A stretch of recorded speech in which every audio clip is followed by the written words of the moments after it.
Hello everyone, welcome to my channel. I am here to help you today.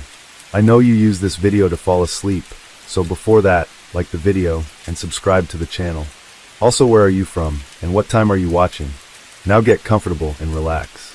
Case 1. On the side of a deserted road in the state of Morelos, the lifeless body of a young woman was discovered. The passers-by who found her immediately contacted emergency services.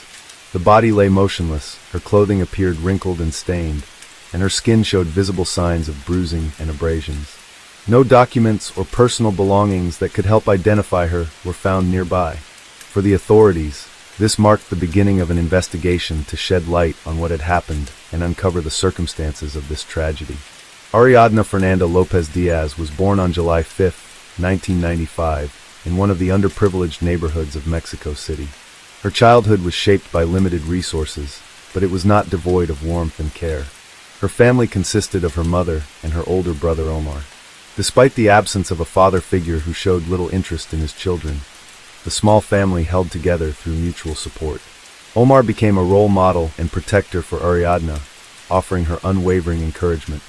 Their close bond instilled in Ariadna a sense of security, knowing there would always be someone she could rely on. Ariadna was known for her warm and approachable personality, which made her popular among her peers. She had a natural ability to make friends and stood out for her sincerity and willingness to help others. Her school years were filled with the company of close friends, with whom she often shared her dreams about the future. However, her youth was marred by a profound loss. In 2018, when Ariadna was just 23, her mother was diagnosed with cancer. The illness progressed rapidly, and soon the family had to face the inevitable. Losing her mother was a devastating blow to both Ariadna and Omar. This tragedy not only strengthened their bond, but also forced Ariadna to mature quickly and take responsibility for her own life. In memory of her mother, she had her name tattooed as a permanent tribute, ensuring her mother's presence remained with her always. Before the loss of her mother, Ariadna had met a young man and soon entered into a relationship with him. Their romance moved quickly, and before long Ariadna learned that she was expecting a child. However, the arrival of her son did not bring the stability she had hoped for. The young couple soon realized their paths were diverging. After parting ways, they maintained a neutral relationship, jointly caring for their son. Becoming a mother brought new challenges. Ariadna had to balance the demands of parenthood with the search for work to provide for herself and her son. Her first step in this journey was a job at a popular bar in Mexico City. This establishment, frequented by affluent clients, had strict expectations for its staff. Here, Ariadna honed her ability to interact with a wide variety of people. Despite the difficulties, she excelled in her role, drawing on her charisma and strong work ethic to navigate the challenges she faced. The pandemic brought significant changes to her life. Losing her job due to the closure of the establishment where she worked, Ariadna refused to give in to despair. Instead, she used this period to pursue a long-held dream, opening her own beauty salon. This project became a symbol of her determination and desire to build a life independent of external circumstances. Drawing on her experience and extensive network, she successfully launched a business that provided her with a steady income. During this time, a new relationship entered her life. She met a man with whom she quickly connected. This relationship became a source of joy and stability for her. Ariadna balanced her time between her son, her work, and her partner. Her days were busy, but she managed it all, finding happiness in each new opportunity. By the age of 27, Ariadna's life resembled a completed puzzle, where every challenge and every achievement contributed to a picture of resilience and success. She had endured loss, rebuilt her life from scratch, cared for her son's future, and achieved independence. However, what seemed like the start of a happy chapter turned out to be the prelude to a tragedy. Ariadna met Vanessa through mutual acquaintances. Their interaction began at an event where Ariadna had gone with her friends. Vanessa immediately caught Ariadna's attention. Young, vibrant, and charismatic, Vanessa had a way of quickly connecting with people. However, those who knew her well had mixed feelings about her. Behind her apparent openness lay sharp edges, and her actions often surprised people with their unpredictability. Rodel, a middle-aged businessman, was a frequent presence in Vanessa's social circle. His reputation was shrouded in rumors. Known for his wealth, influence, and lavish lifestyle, he was often seen in the company of young women who who sought to be part of his world. His status was bolstered by whispers of connections with powerful figures and even criminal networks, yet no one in his circle could confirm these suspicions. Roddle avoided direct conversations about his past and business dealings, but his demeanor inspired both respect and unease. Though Ariadna was intelligent and independent, she didn't immediately recognize how different her new acquaintances were from her usual circle. Vanessa, eager to impress, often boasted about her connections with influential people, including Roddle. She painted him as someone capable of solving any problem. Gradually, Ariadna began spending more time with them. Vanessa seemed genuinely captivated by Ariadna and went out of her way to gain her trust. Roddle, learning about Ariadna through Vanessa, quickly took an interest in her. At their first meeting, he impressed her with his attentiveness and conversational skills. His charm and confidence were undeniably appealing, and Ariadna was no exception to his allure.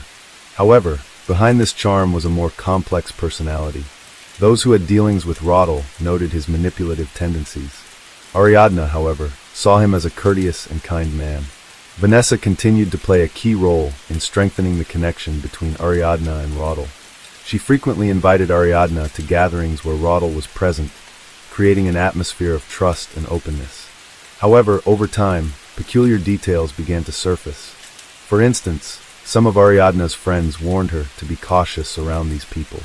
A few were aware of Roddle's questionable reputation and Vanessa's unpredictable nature. They hinted that these relationships could pose hidden risks. Despite the warnings, Ariadna didn't perceive any danger in her new social circle. She saw her friendship with Vanessa as an opportunity to take a break from her daily responsibilities and explore a world that had previously been out of reach. Roddle, on the other hand, worked to win her over by demonstrating generosity and friendliness. His invitations to dinners and parties seemed interesting and harmless to her. As we know, Ariadna was in a relationship with a young man. However, this didn't stop her from maintaining friendships and occasionally accepting invitations to social events. Based on available information, her partner was a trusting person and didn't express dissatisfaction with her social interactions. Over time, Ariadna began to notice that her new connections were starting to influence her life. Vanessa frequently called her, suggesting meetups and planning outings for leisure. Roddle, meanwhile, increasingly tried to solidify his presence in Ariadna's life, often offering help and support in various situations. Without realizing it, Ariadna was gradually becoming immersed in their world, unaware of the potential consequences. On October 30th, 2022, Ariadna accepted an invitation from Vanessa to spend the evening with friends. The gathering was set to begin at Fisher's, a popular restaurant located in downtown Mexico City.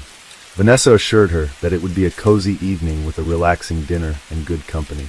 Roddle was also expected to join, which gave Ariadna a slight sense of unease. Despite her growing reservations about him, she didn't want to strain her friendship with Vanessa and decided not to decline. The group came together later that evening. The restaurant, known for its trendy clientele and upscale interiors, provided a lively backdrop for the gathering. The atmosphere at the table was light-hearted and festive. Wine, cocktails, and an array of appetizers added to the celebratory vibe. As usual, Roddle made himself the center of attention, sharing stories and raising toasts. He interacted confidently with the waitstaff and went out of his way to showcase his influence. Vanessa supported him, adding jokes and commentary to keep the conversation flowing. The other guests followed their lead, trying to match the energy of the evening's hosts. Ariadna's behavior stood out amidst the lively atmosphere. She didn't appear completely at ease, frequently checking her phone, reading messages, and typing out responses. Her gaze often lingered on Roddle, as if she were searching for some hidden meaning in his actions or words. Vanessa made efforts to distract her, pulling her into conversations and encouraging her to try another cocktail, but Ariadna remained reserved. Her expression revealed that something was troubling her more than the setting around her. Midway through the evening, Ariadna posted a message on her social media. "Would you miss me if I disappeared?" This post sent a ripple of concern among her close friends and family, though many in her broader circle dismissed it as a joke. However, those who knew Ariadna well noted that she had never written anything like this before. The post left an uneasy impression, though no one could have predicted it would be her last. As the evening went on, the group decided to move to Roddle's house. The suggestion came from Roddle himself, and Vanessa enthusiastically supported the idea, saying it would allow them to continue the evening in a more private setting. Ariadna hesitated, but eventually agreed after Vanessa urged her to join. The rest of the group followed suit, piling into Roddle's car for the short drive to his home. Roddle's house, located in an upscale neighborhood, underscored his status. The interior featured a modern design with luxurious touches. Upon arrival, the group settled in a spacious living room. The night continued with music and drinks, but Ariadna seemed increasingly uncomfortable. She stepped away several times, checking her phone and pretending to make calls. Her distant and focused demeanor didn't go unnoticed. Vanessa, observing this, began whispering with Roddle, which only heightened the tension. Closer to midnight, Ariadna announced that she wanted to head home, citing fatigue. Vanessa, however, convinced her to stay a little longer, suggesting they could leave in about half an hour. Roddle, unusually quiet at that point, occasionally glanced at Ariadna in a way that added to her unease. As the evening wound down and the other guests started leaving, Ariadna remained one of the last to depart. Tragically, no one from the group would see her alive again. The following morning, on October 31st, 2022, an event shook the community in Morelos. Two cyclists on an early morning ride stumbled upon a woman's body, lying on the side of a remote road. The area was far from any major highways, in a location rarely frequented by locals. The surroundings emphasized the tragedy: desolate terrain, sparse bushes, and an unsettling silence. The woman was clothed, but her attire was dirty and appeared damaged. Her body showed multiple bruises and what looked like contusions. Witnesses immediately reported the incident to law enforcement, who arrived several hours later. In the meantime, the cyclists took photos of the scene to document the setting and potentially aid in identifying the victim. When the police arrived, they quickly cordoned off the area and began collecting evidence. Tire tracks were found in the dirt, along with marks suggesting the body had been moved. Forensic specialists noted clear signs of a struggle, but the initial cause of death was unclear. No visible weapon-related injuries were found, making it difficult to determine the exact circumstances of the tragedy. At the time, the woman's identity remained unknown, as no documents or personal items were found with her. Hours later, photos of the body began circulating on social media, sparking widespread discussion. Among those who saw the images were friends and family of Ariadna, who had been missing since attending a gathering at Roddle's house. Recognizing distinctive features of the victim, including tattoos, her brother Omar feared the worst. He filed a missing person report with the police and suggested that the woman found might be his sister. Meanwhile, the state authorities in Morelos launched their investigation. However, the initial response from the police faced heavy criticism. Evidence collection protocols were reportedly violated, and critical traces at the scene were poorly documented. This raised doubts about the integrity and professionalism of the local law enforcement. When Ariadna's relatives arrived to officially identify the body, their fears were confirmed. Omar recognized his sister by a tattoo on her shoulder that was a tribute to their late mother. For the family, it was a devastating shock, further compounded by the condition of her body. The bruises and injuries on her face and arms clearly indicated a violent incident. However, the police's official statements at the time provided little clarity and sounded unconvincing. The family's immediate response was a call for justice. They began demanding a transparent investigation and accountability for those responsible. That same day, they reached out to friends active on social media to bring attention to the case. What started as a small campaign quickly gained traction, drawing in thousands of people. Despite the mounting public pressure, the Morelos police maintained that the death might have been the result of an accident. They stated that further investigation would depend on the completion of a forensic examination. This stance only fueled more questions and deepened suspicions that influential individuals might be involved in covering up the truth. The first people investigators contacted were Roddle and Vanessa, as they were the last to see Ariadna alive. Their statements formed the foundation of the initial theories about what might have happened. In his initial account, Roddle claimed that after the party, Ariadna decided to leave his house by calling a taxi. He stated that she seemed a little upset, but didn't show any signs of serious distress. According to him, he walked her to the door and she left, heading to an unspecified location. Vanessa supported his story, adding that Ariadna had indeed left in a taxi and hadn't mentioned her destination.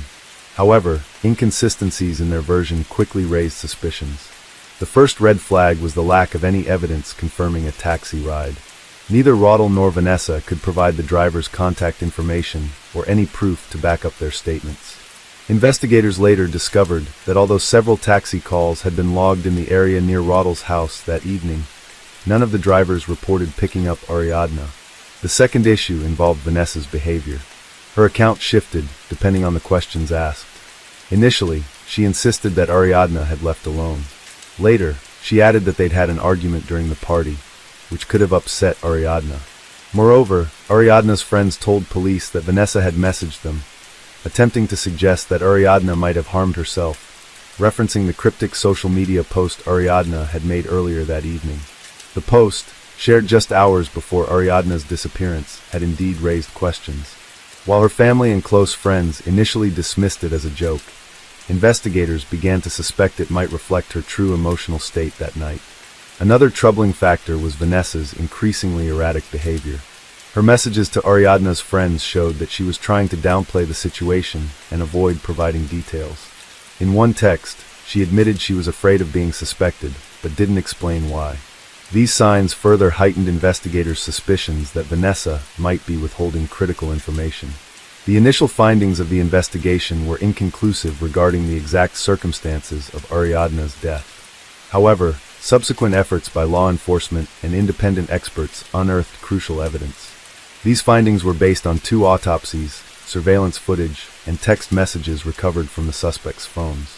The initial forensic report conducted in the state of Morelos claimed that Ariadna's death was caused by asphyxiation related to bronchial aspiration.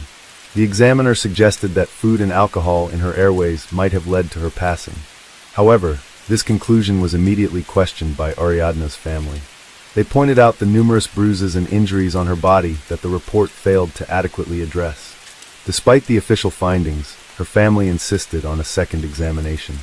Under pressure from the public and the family, Ariadna's body was sent to an independent forensic institute in Mexico City for further analysis. The results of the second autopsy completely contradicted the initial conclusions. Experts found multiple injuries, including head trauma, bruises, and evidence of physical force on her arms and legs, suggesting an attempt to defend herself. These findings confirmed that her death was not accidental or merely related to alcohol. Her passing was classified as the result of violent actions, prompting authorities to reclassify the case as a criminal act. Crucial to the investigation were surveillance videos obtained from the parking garage of Roddle's residence. One video showed Roddle carrying Ariadna's lifeless body to his car the morning after the party. The footage also captured him loading her body into the vehicle and leaving the premises. These recordings became indisputable evidence tying him to the movement of the body and its subsequent concealment. After investigators seized the phones of Roddle and Vanessa, they uncovered messages discussing their actions following the party. The texts revealed attempts to coordinate their stories for law enforcement and justify their behavior to Ariadna's friends. Vanessa expressed anxiety over the pressure from Ariadna's family, while Roddle reassured her that everything was under control. One message even contained detailed instructions on how to answer questions in a way that wouldn't raise suspicion. In Vanessa's conversations with Ariadna's friends, she repeatedly suggested that Ariadna might have been struggling with emotional distress, hinting at the possibility of self-harm. This narrative contradicted statements from Ariadna's friends, who described her as a cheerful and vibrant person with no signs of such tendencies. These inconsistencies further deepened suspicions about Vanessa's involvement. The evidence, results from the second autopsy, surveillance footage, and recovered messages, painted a clearer picture of what had happened. Investigators concluded that the initial claims of an accidental death or Ariadna voluntarily leaving Roddle's home did not align with reality. The evidence clearly pointed to the violent nature of Ariadna's death and the subsequent concealment of her body. These findings became the foundation for charges against Roddle and Vanessa, who would soon face trial for their actions. Vanessa was the first to be arrested. Investigators discovered that she had been in constant communication with Roddle in the days following the crime, discussing ways to evade responsibility. Her arrest took place under intense public scrutiny. During her initial interrogations, Vanessa claimed she had no involvement in Ariadna's death, but her statements were riddled with contradictions. Vanessa insisted that she had gone to bed early on the night of the incident and was unaware of what transpired afterward. However, a fact check of her claims revealed inconsistencies. Text messages showed she was fully aware of what had happened and had discussed the details with Roddle. Investigators also determined that Vanessa actively destroyed potential evidence by deleting photos, messages, and other incriminating information in an effort to obscure her involvement in covering up the crime. Realizing the mounting evidence against him, Roddle chose to turn himself into authorities. Accompanied by his lawyers, he proclaimed his innocence, stating that he did not harm Ariadna, but panicked and attempted to hide her body out of fear of the consequences. According to his account, he found Ariadna unresponsive in his home the morning after the party and, believing she had passed away, decided to dispose of the body to avoid suspicion. However, his version of events raised serious doubts. First, the results of the second autopsy confirmed a violent cause of death, contradicting his claims. Second, surveillance footage showed him carrying the body with clear attempts to hide his actions rather than seeking help. Additionally, his text conversations with Vanessa revealed a coordinated effort to agree on false narratives about what had happened. As the investigation progressed, alarming information surfaced about potential corruption involving Roddle and the prosecutor's office in Morelos. The initial autopsy report conducted in the state had deliberately omitted references to injuries that clearly indicated violence. Activists and Ariadna's family accused the prosecutor of using their position to shield Roddle from accountability. These allegations ignited public outrage. Officials in Mexico City launched a review of the Morelos prosecutor's actions, and an internal affairs division opened an inquiry into possible misconduct. Some witnesses alleged that Roddle had connections to criminal groups, which might explain his apparent confidence in avoiding punishment. The case gained widespread attention, becoming a symbol of systemic issues within the justice system and highlighting the role of public pressure in pursuing justice. Further interrogations and collected evidence confirmed that at least one of the suspects knew more about the events of that night than they were willing to admit. However, neither Vanessa nor Roddle accepted direct responsibility, instead focusing their statements on mutual attempts to justify their actions. Their behavior only heightened suspicions and was a key factor in their temporary detention. The motives and circumstances surrounding the tragedy that unfolded that night became the subject of a lengthy and meticulous investigation. Uncovering the truth required a careful reconstruction of events, analysis of evidence, and a close examination of the behavior of everyone present at the party. Gradually, a clearer picture began to emerge, pieced together from conflicting testimonies, technical data, and psychological profiles of the suspects. That fateful evening began at a restaurant in downtown Mexico City, where Ariadna, Vanessa, and Roddle, joined by mutual friends, enjoyed dinner and drinks. Outwardly, everything seemed ordinary: laughter, conversation, and music, but subtle details hinted at underlying tension. According to witness statements and an analysis of text messages, Ariadna appeared unusually quiet and preoccupied. She frequently checked her phone, sending messages and answering calls, behavior that was uncharacteristic for her at social gatherings. This detail became critical later in the investigation. Her messages revealed that she had been texting a close friend, expressing unease about the party and concerns about some of the attendees. After leaving the restaurant, the group headed to Roddle's house. The property, surrounded by high walls and equipped with security cameras, was a frequent venue for private gatherings. Vanessa and Roddle acted as the hosts, but their dynamics seemed tense. Witnesses noted that Vanessa made several sharp remarks toward Ariadna, which the latter received with composure, trying to avoid confrontation. As the night progressed, alcohol began to influence the group's behavior. Vanessa, already emotionally charged, reportedly raised her voice multiple times, accusing Ariadna of being disrespectful and unfriendly. These accusations didn't resonate with others in the group, but added to the escalating tension. Roddle, meanwhile, appeared to remain neutral, but was visibly uncomfortable with Vanessa's behavior. A pivotal moment came early the next morning, when witnesses reported seeing Ariadna attempting to leave the party. She was briefly seen outside the house, but returned shortly afterward. Investigators determined that, during this time, Vanessa continued to confront Ariadna, leading to an open conflict. While the exact details of the altercation remain unclear, investigators suspect that Vanessa accused Ariadna of drawing too much attention from Roddle.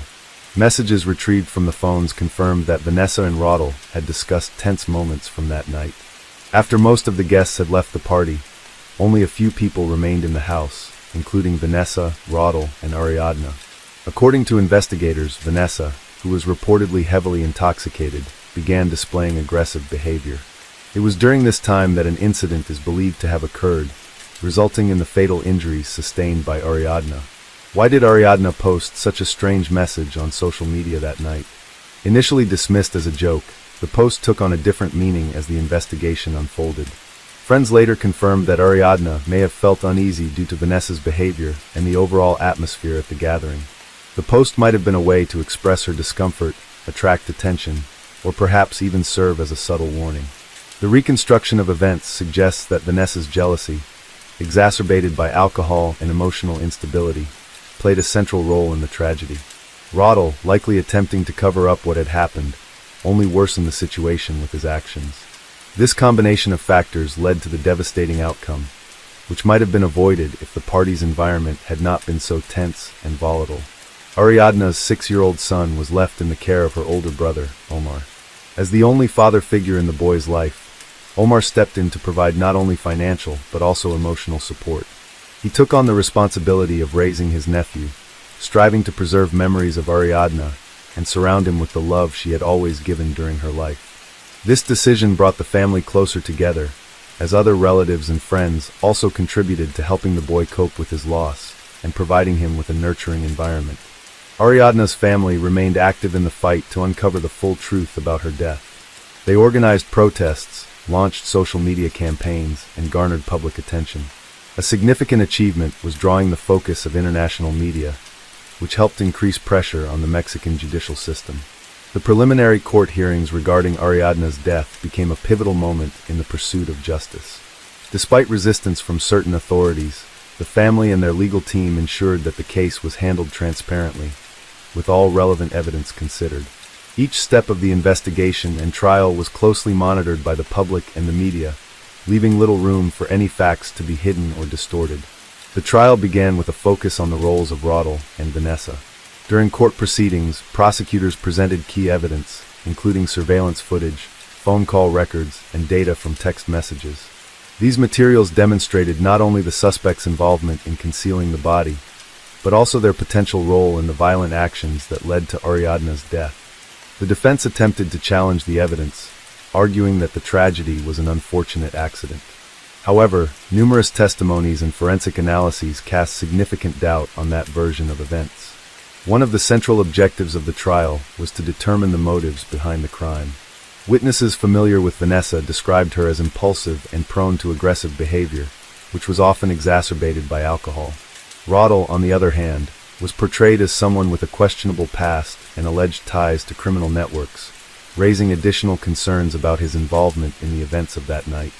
While the defendants denied responsibility for Ariadna's death, their statements were inconsistent with the evidence, further fueling suspicions. A verdict in Ariadna's case has not yet been reached, as the investigation and court proceedings remain ongoing. Based on the evidence gathered, prosecutors have filed charges for her death, with the case potentially classified as femicide, a crime involving gender-based violence, which is considered an aggravating factor under Mexican law. If convicted, both defendants could face up to 70 years in prison. Case 2. 37-year-old Michael Patton was booked into jail for capital murder of multiple persons. Around 7:20 p.m. on February 19, 2021, Salina police officers were called to the 3100 block of Hickory Lane in response to a shooting.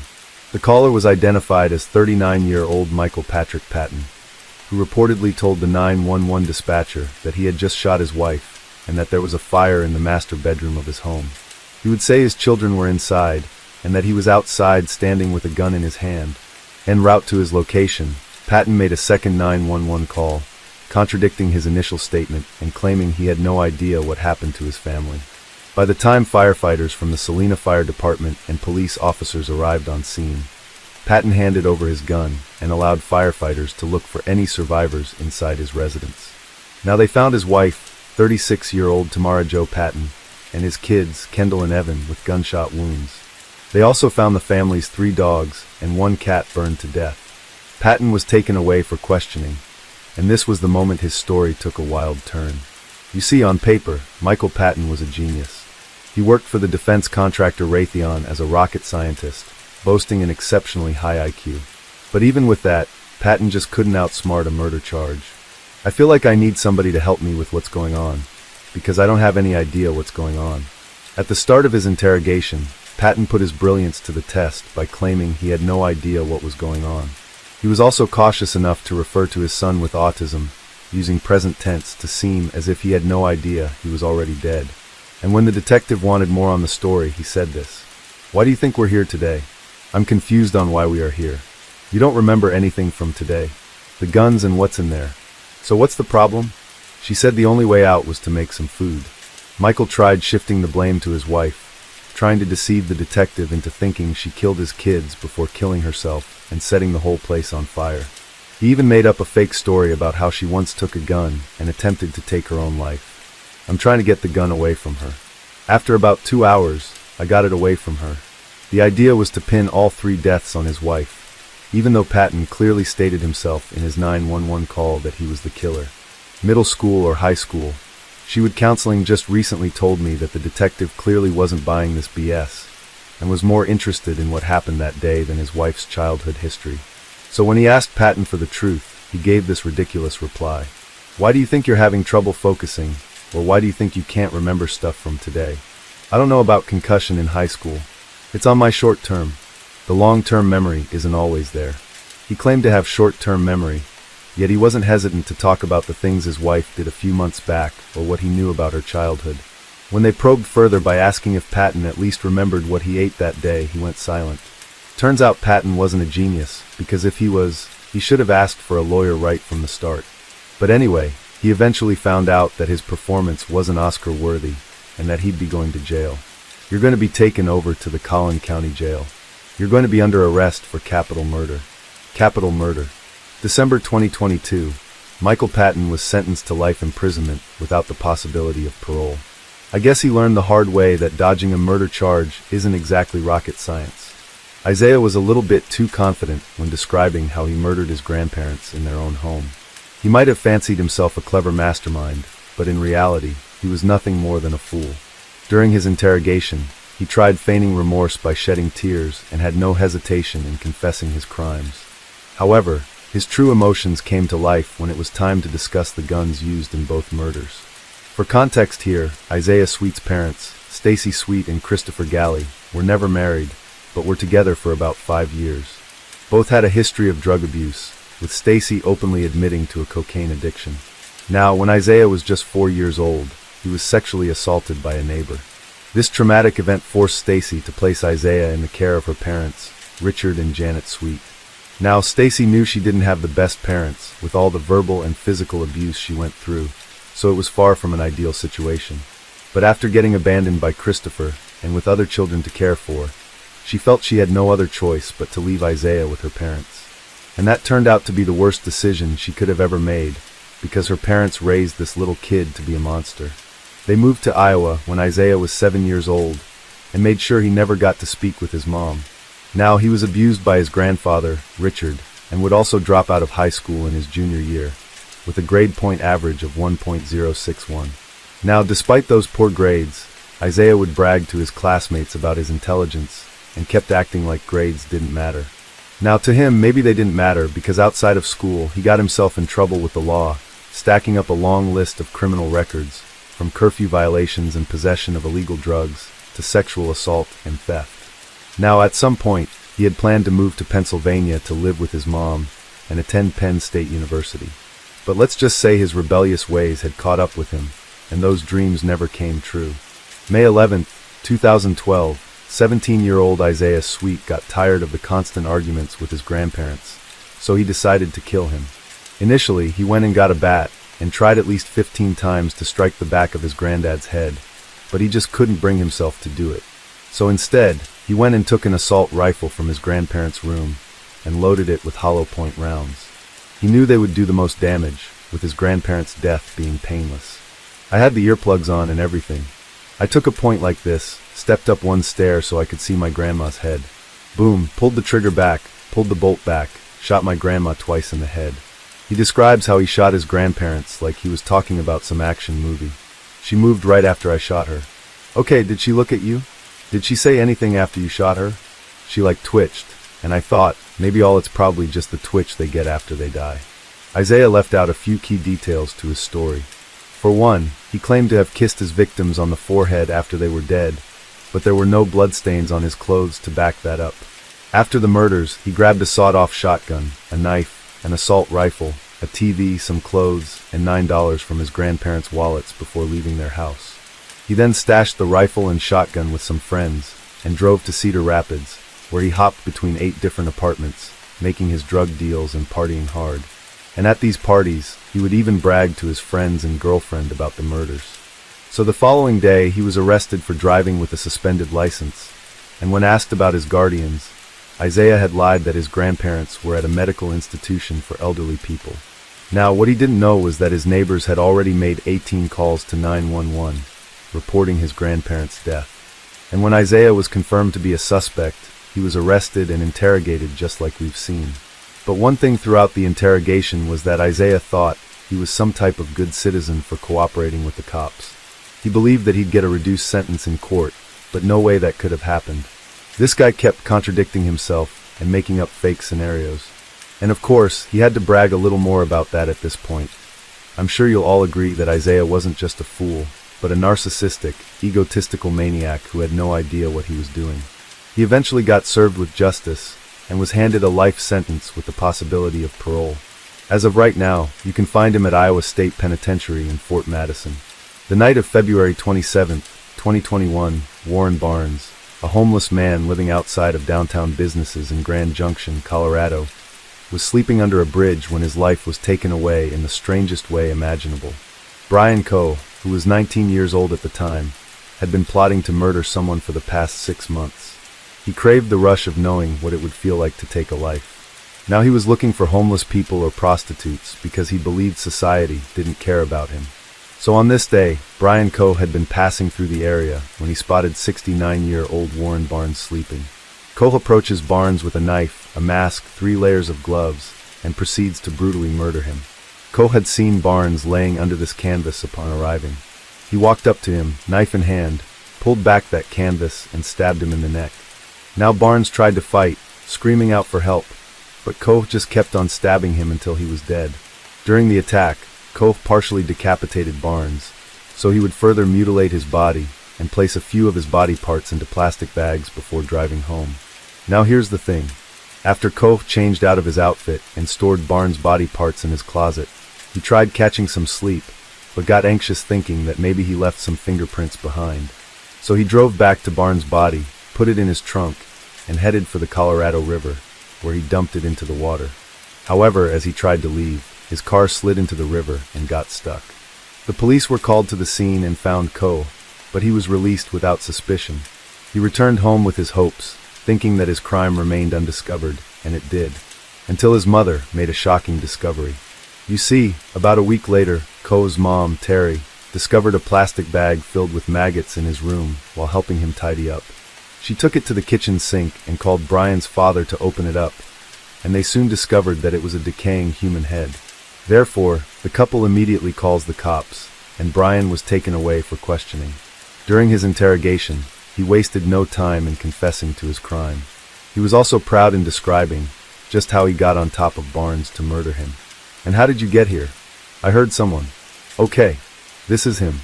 I was strapped on top of him like this. Okay. And she couldn't fight back. It was actually surprising to me, because they're like breaking the sweat.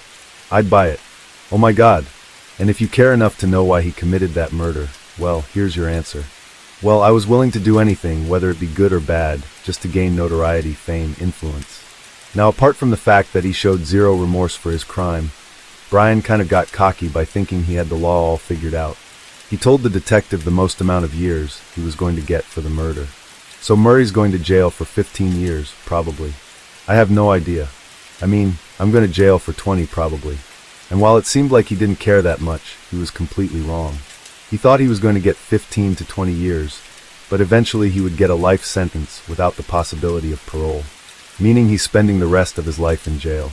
The next 15 years of my life, book, set in stone prison. I go back tonight. Don't mistake that for Brian feeling remorseful. If he could go back in time, he wouldn't change a thing only because he wouldn't want to get caught. Maybe whether it was Barnes or someone else, Brian was bound to take a life eventually. I think you are a serial killer. You're wrong. I think you did kill these women.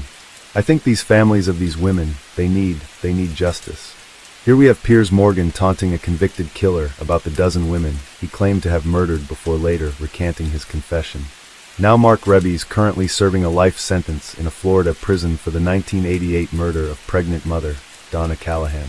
But just 1 year into his sentence, Rebbe began sharing some gruesome details of multiple other unsolved murders.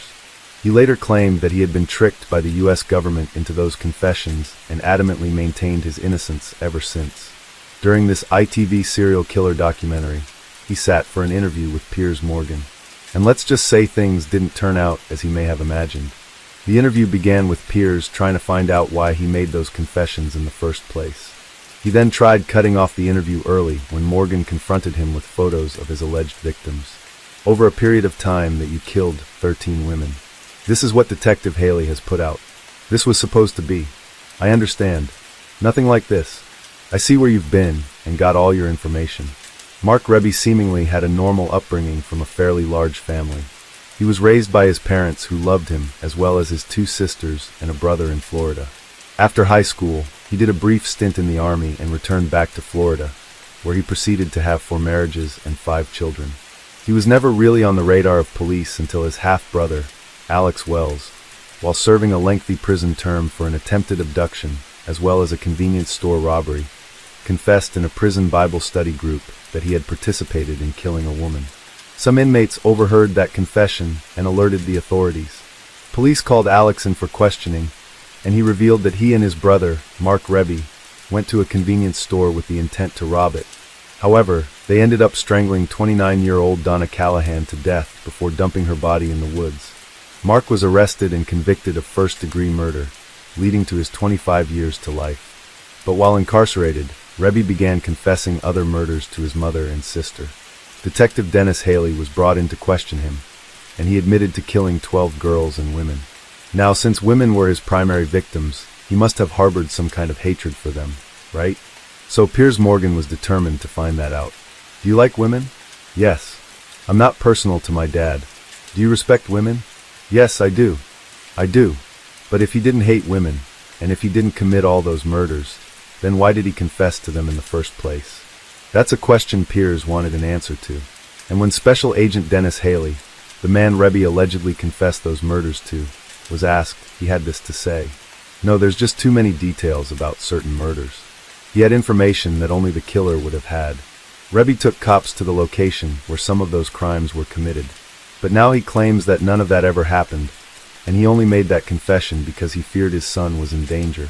So, an investigating agent gives you all this information, and now he says you gave it to him. I call it the deal with the devil. I mean, is any of this even believable? He just kept spewing a ton of garbage, from claiming he was protecting his son, to saying Agent Haley used him to promote his career. Now keep in mind that Haley is just a special agent investigating crime every day. So how could he have possibly wanted to make a great career out of Rebbe's confession? Now to some extent, it was pretty obvious that Mark Rebbe wasn't being truthful to Piers, and definitely wasn't being truthful to himself. So Piers had to call him out on it. You see, Mark, I don't believe you.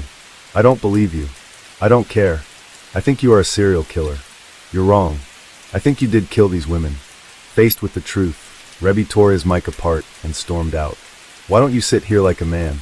I know I'm not a 110-pound woman that you can kill. You did kill them, didn't you? We start, though, with breaking news. 2 parents are convicted of killing their newborn baby. I'm innocent. I didn't do it because there was no evidence whatsoever that proved anything about me putting my hands on my kids. I've never done it, and I never would. This is Chris McNabb, a man convicted of killing his own daughter. But rather than yielding to the hands of justice, McNabb tried challenging the judge, only to regret his actions almost immediately. October 7, 2017, McNabb's wife, Courtney Marie Bell, reported to the cops that her daughter was missing from a bedroom in the trailer park where they lived. The following day, her daughter's lifeless body was found in a wooded area right next to the trailer park. She had died of blunt force head trauma. Bell and McNabb feigned ignorance of what must have happened. They claimed someone might have broken into their trailer park and taken their daughter away while they slept. Now their story seemed quite odd, and law enforcement did some more digging, only to uncover a crazy truth behind what exactly happened that day. For years, McNabb and his wife were meth heads.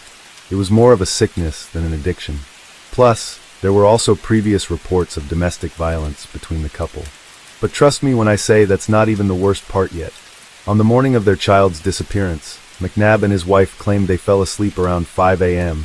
and woke up at 9:30 to a text from McNabb's father. They stated that at 9:30, their 2-week-old baby, Kalia, and their 2-year-old daughter, Clarissa, were both safe and sound. But by around 10:30, they woke up again to a toddler yelling that Kalia's gone. Their story didn't add up, because despite claiming to have fallen asleep at 5 a.m., Facebook shows that McNabb changed his profile pic just before 6 a.m. and sent a message to a lady named Courtney Morris at 9:42. So if McNabb claims the killer broke in at around 10:30, that's a ridiculously small time frame for anyone to have let alone kidnap a child without raising an alarm. Now Kalia was found in a gym bag, wrapped in a blanket and an outfit belonging to McNabb. There was also a pair of brown shoes found beside this bag, which McNabb claimed must have belonged to the kidnapper. However, that was later disputed, as McNabb actually dropped off those shoes a week earlier while spending time in the woods. Now here's the thing. There wasn't any physical evidence to pin McNabb and his wife to the murder, but prosecutors did anyway, and McNabb was pretty pissed about it. Before his sentencing, the judge presiding over the case, Judge John Ott, asked McNabb if he had anything to say to the court, giving him room to pour out his frustration on everyone. I was beat as a child and I don't agree with it at all. And I would never do it. I would never do this. That's all I gotta say. I would never do it. I'm innocent. The judge asks McNabb one simple question.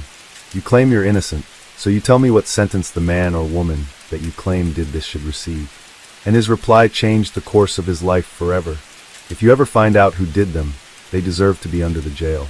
Okay, so they ought to get the maximum sentence. Most definitely. Okay, and we mean that literally. On the crime of malice murder, I sent you to life in confinement without parole. On consuming the death of another, I sent you to 10 years of confinement consecutive or after. Judge Ott inadvertently let McNabb choose his own sentence. Talk about being savage. And best believe his wife wasn't safe from that savagery either. She was also handed a 30-year sentence with the latter 15 to be served on probation. But you and I know you did this. No, I did not. That don't even make sense. It does make sense. Okay, getting humbled by the law is one thing, but getting humbled by the law and Pierce Morgan is a whole different thing. And we'll explain why. In 2008, Kimberly Clark Sines was arrested on suspicion of murdering at least 5 patients at a Texas dialysis center by injecting bleach into their dialysis lines. The center, DaVita Incorporated, experienced a sudden surge in patient deaths over just 5 months, with a shocking number of fatal heart attacks and cardiac events. This alarming trend was highly unusual, prompting law enforcement to investigate every staff member. Their investigation, however, ultimately revealed who Kimberly Sines truly was. I did have a good life and subsequent another marriage and another child, and I was very happy. Born in 1973, Kimberly had an almost perfect life growing up. She had a loving family and married her high school sweetheart. However, by adulthood, she found herself living outside Lufkin, a small town in East Texas. And by 2007, her life began just falling apart. First off, her husband files for divorce. That same year, she was arrested for public intoxication and criminal trespassing after a domestic disturbance with her husband. And although they would eventually reconcile, Kimberly just wasn't the same anymore. April 28, 2008, Kim shows up to work and was told by her supervisor that she had been reassigned that day to work as a patient care technician. This didn't sit well with Sines, who felt that role was beneath her. Subsequently, 2 patients at the clinic saw Sines prepare a bleach solution and pour it into a container on the floor. The witnesses claimed to see her draw the bleach up into a syringe and then inject it into the 4 lines of 2 other patients receiving dialysis. Her supervisor confronts her, but Kim says that she was only using bleach to clean the lines of the unused dialysis machine, a common practice at the clinic actually, and only used a syringe to get the precise measurement needed. She would deny giving anyone medication or injecting bleach into their 4 lines. She was eventually fired while this investigation went on, and alas, they found that bucket of syringes Kim had been using on the patients, all tested positive for bleach. She was arrested and convicted of murdering 5 patients while leaving 5 others injured. Now, Kim spared the death penalty, but was given life in prison without the possibility of parole. However, despite numerous testimonies from witnesses and even evidence against her, Kim maintains her claim of innocence. And if there was anyone outside the courtroom to verify that, Piers Morgan's the guy. There's just a lot of things that was never said, and I believe it's time to speak out, and I find you a very reputable person, and I was trusting you with the story. In this interview for Fox News with Piers Morgan, Kimberly tried painting the narrative that she was being framed by the shady dialysis clinic she worked for. There was a lot of things that happened, and I was falsely accused of something, and that's why I'm here today, but I know that I didn't do anything that would have done anything to harm another patient. Now, while Kim was working at this clinic, a patient she was accused of murdering ended up with multiple bruises on her arm. Kimberly was responsible for caring for this patient, so when Piers asked her about these bruises, she tried to avoid the question. They would drop her off in the waiting room, and half the time, they wouldn't even tell anyone she was there, and we would have to go looking for her, and it's very sad. And when he pushes further, her explanation was way off. Do you know how she got the bruises? I could not physically lift her into the chair. I was too short. You wouldn't need to lift her to create bruising, right? I mean, you could. Yes, well, yes, sure. So if that didn't make sense to you, well, it's because nothing she said actually made any sense. On the outside, she doesn't seem like a wants to kill, and even on the inside, Kimberly didn't believe she was a killer. And you to kill somebody deliberately? Do I? No, not at all. Go ahead and believe whatever you want, but reality says that Kimberly killed all those people. Isn't there all lying? Yes. It's you that's lying here. I don't think you've looked into all of it. At this point, Piers Morgan hit her with that same reality. Sometimes the easier thing is just to admit it. That's the path to atonement. You're in denial to yourself. And just like she has done for more than a decade, she runs away from the truth. I really thought you were going to help me. Help you what? Help me to get the truth out. Thanks a lot. I think we did get the truth out. I guess he got in your pockets, too.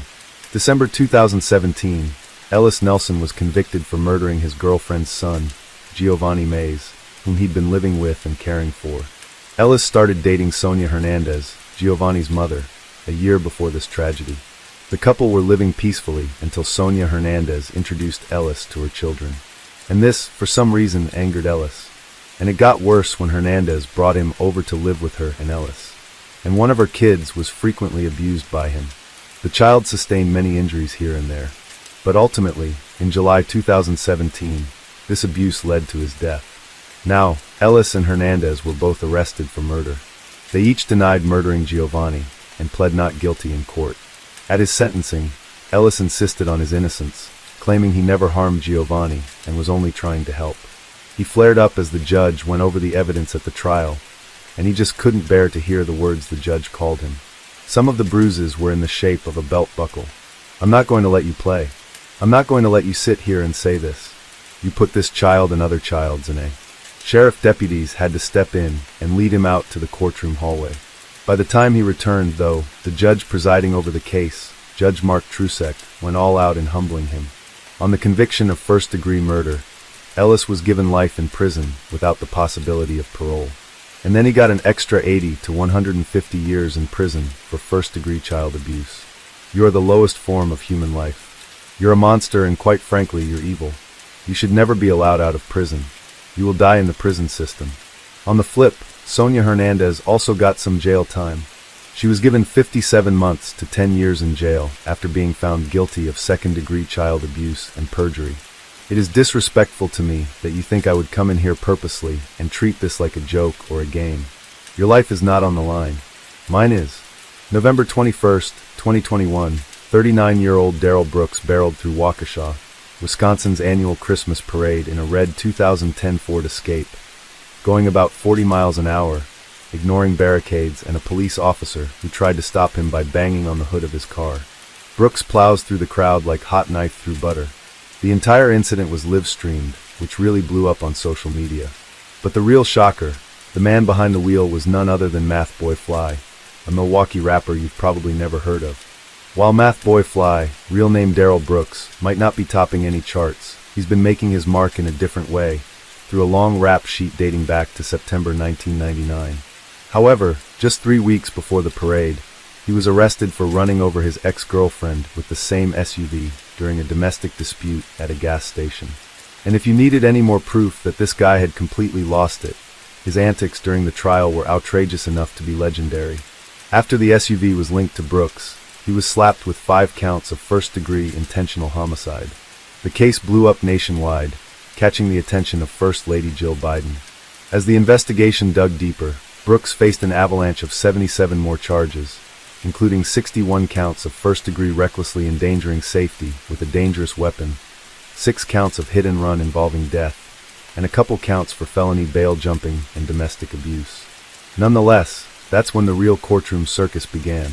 Now, despite knowing almost nothing about the law, Brooks decided to represent himself in court. Judge Durow, who had the patience of a saint, had to put up with Brooks's constant interruptions, backtalk, glaring, and any other outbursts that actually got him kicked out of the courtroom more than once. It was pure chaos from start to finish. "You need to stop right now, or you will be removed." "Remove me then." "All right, he will be removed. He cannot simply stay quiet." November 16, 2022, Brooks was handed 6 life sentences without parole, set to be served concurrently. The judge also gave him 762 years of initial confinement and 305 years of extended supervision for 61 counts of reckless endangerment. As for the 6 hit-and-run charges, he got another 150 years. Now, many say Judge Durow's verdict came from the hours of frustration she endured while presiding over the case. But for a man like Brooks, we don't think he deserves anything less. Frankly, Mr. Brooks, no one is safe from you. This community can only be safe if you are behind bars for the rest of your life.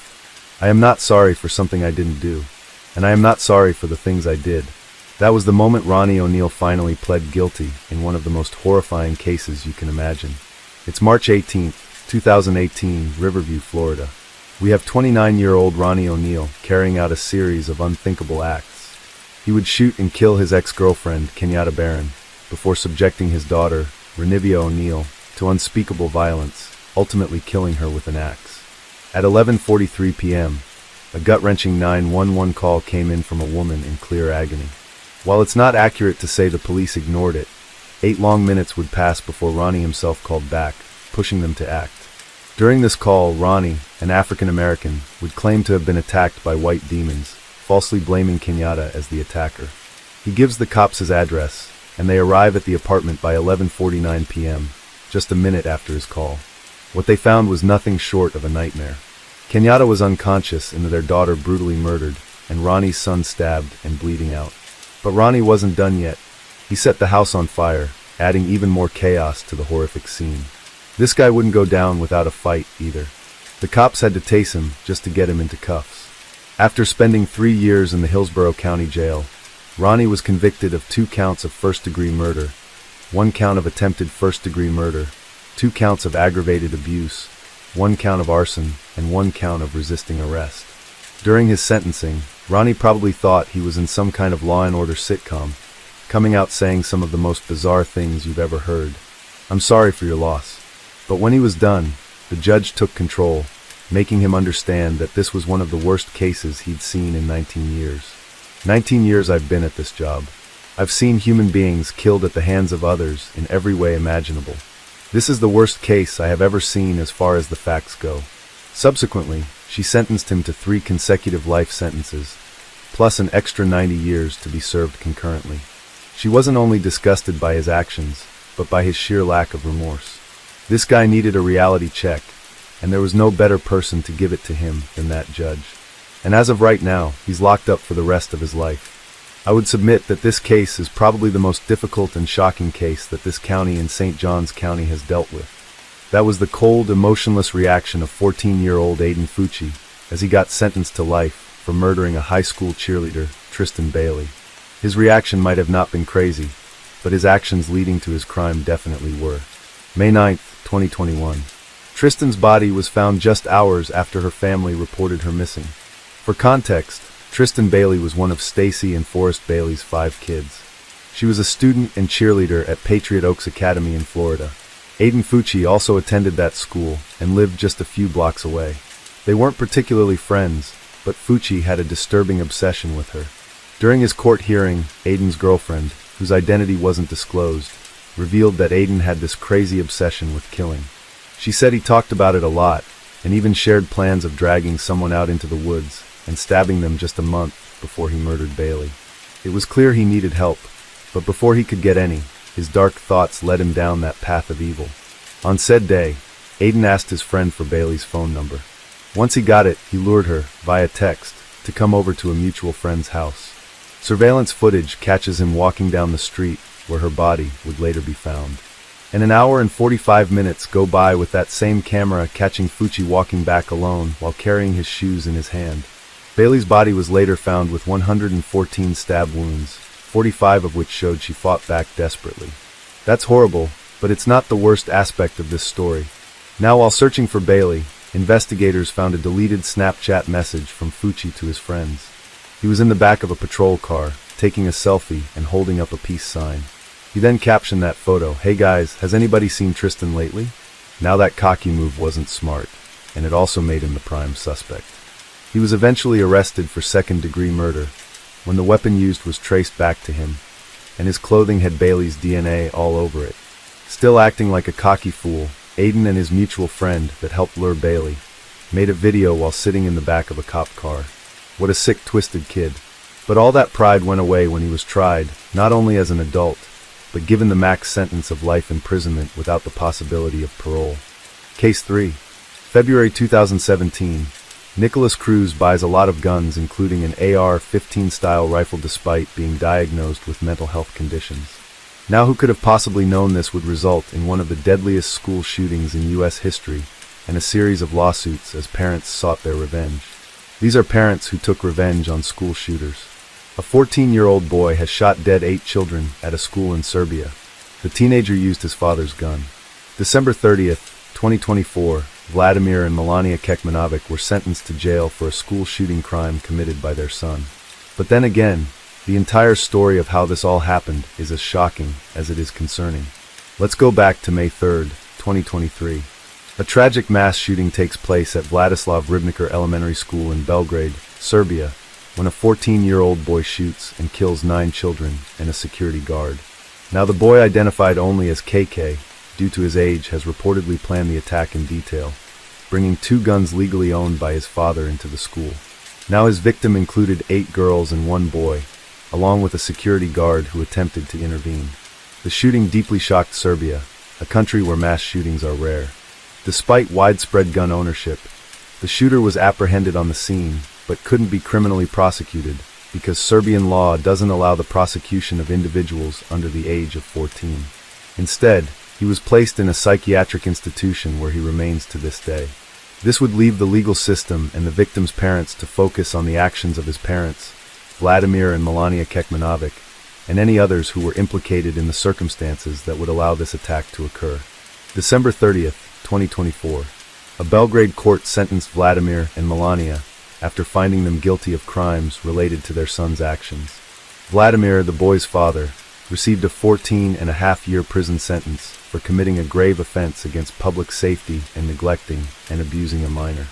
By not securing the firearms properly, he facilitated in his son's access to him.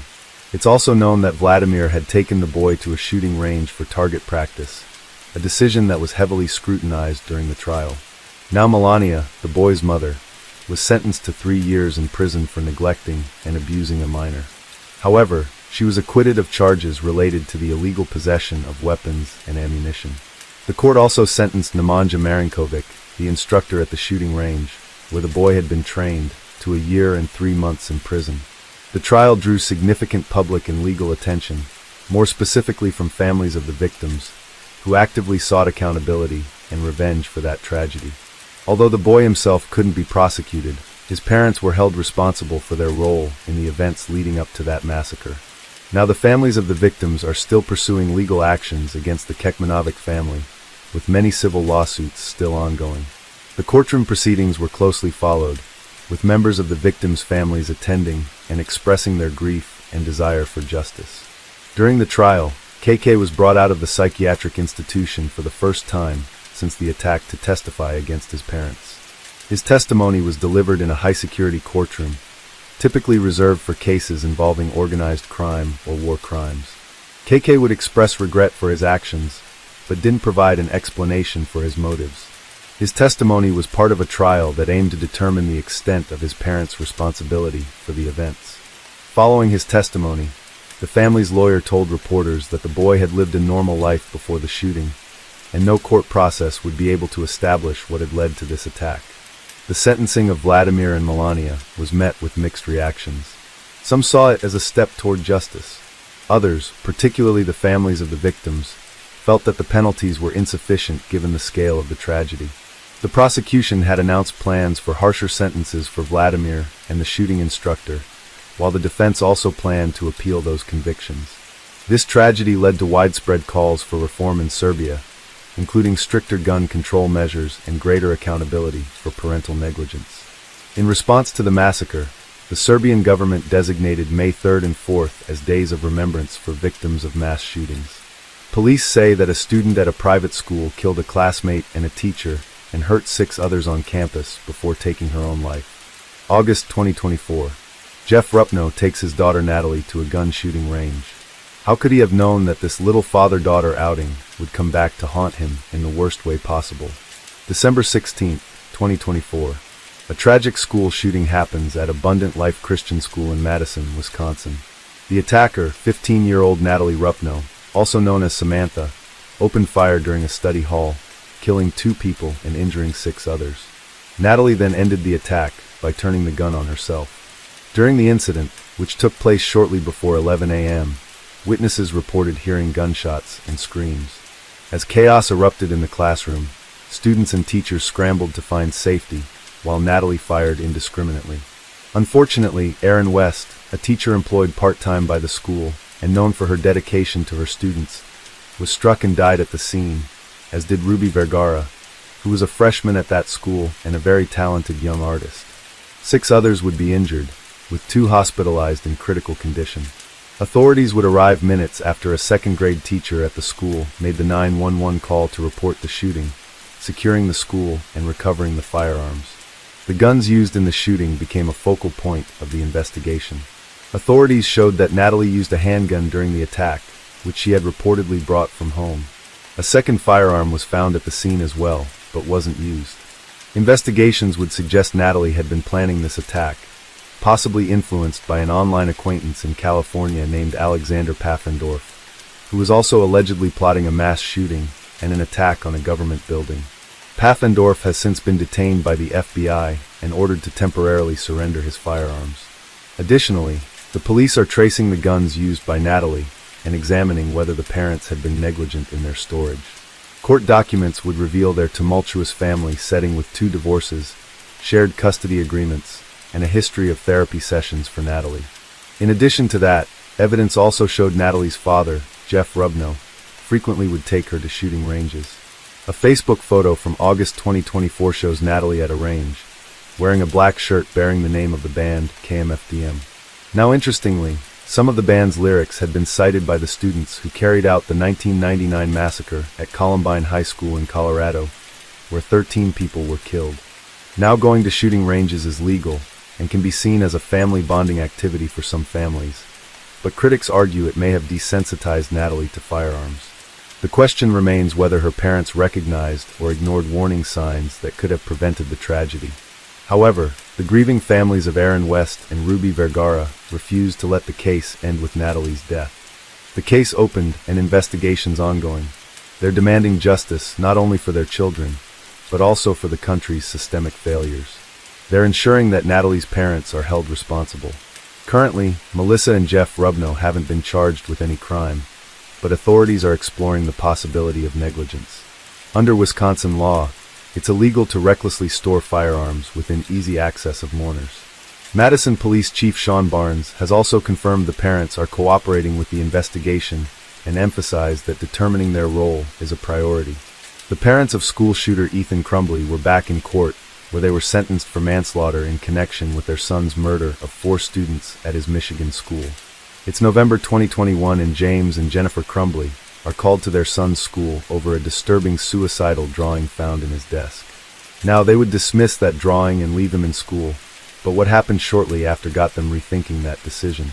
November 30th, 2021, A mass shooting takes place at Oxford High School in Oxford Township, Michigan, when 15-year-old Ethan Robert Crumbley opens fire on students and staff with a 9mm semi-automatic handgun. The attack left 4 students dead: Madison Baldwin, Tate Meyer, Hannah St. Juliana, and Justin Schilling, and 7 others injured, including a teacher. Ethan's movements were captured on surveillance cam as he exited a bathroom armed with a gun and began shooting indiscriminately in the hallways and toward the classrooms. The shooting lasted only about 5 minutes, during which Ethan fired 32 rounds. Thankfully, students and teachers responded quickly by locking the doors and barricading classrooms, which minimized further casualties. Police would arrive within minutes of receiving the 911 calls and apprehended Ethan without resistance. Now, he would have ammunition still in his possession, along with 2 15-round magazines. In the aftermath, Ethan was charged as an adult with 24 counts, including 4 counts of first-degree murder and terrorism causing death. October 2022, Ethan pled guilty to all charges. 1 year later, he's sentenced to life imprisonment without parole, plus an additional 24 years, holding him fully accountable for the violence.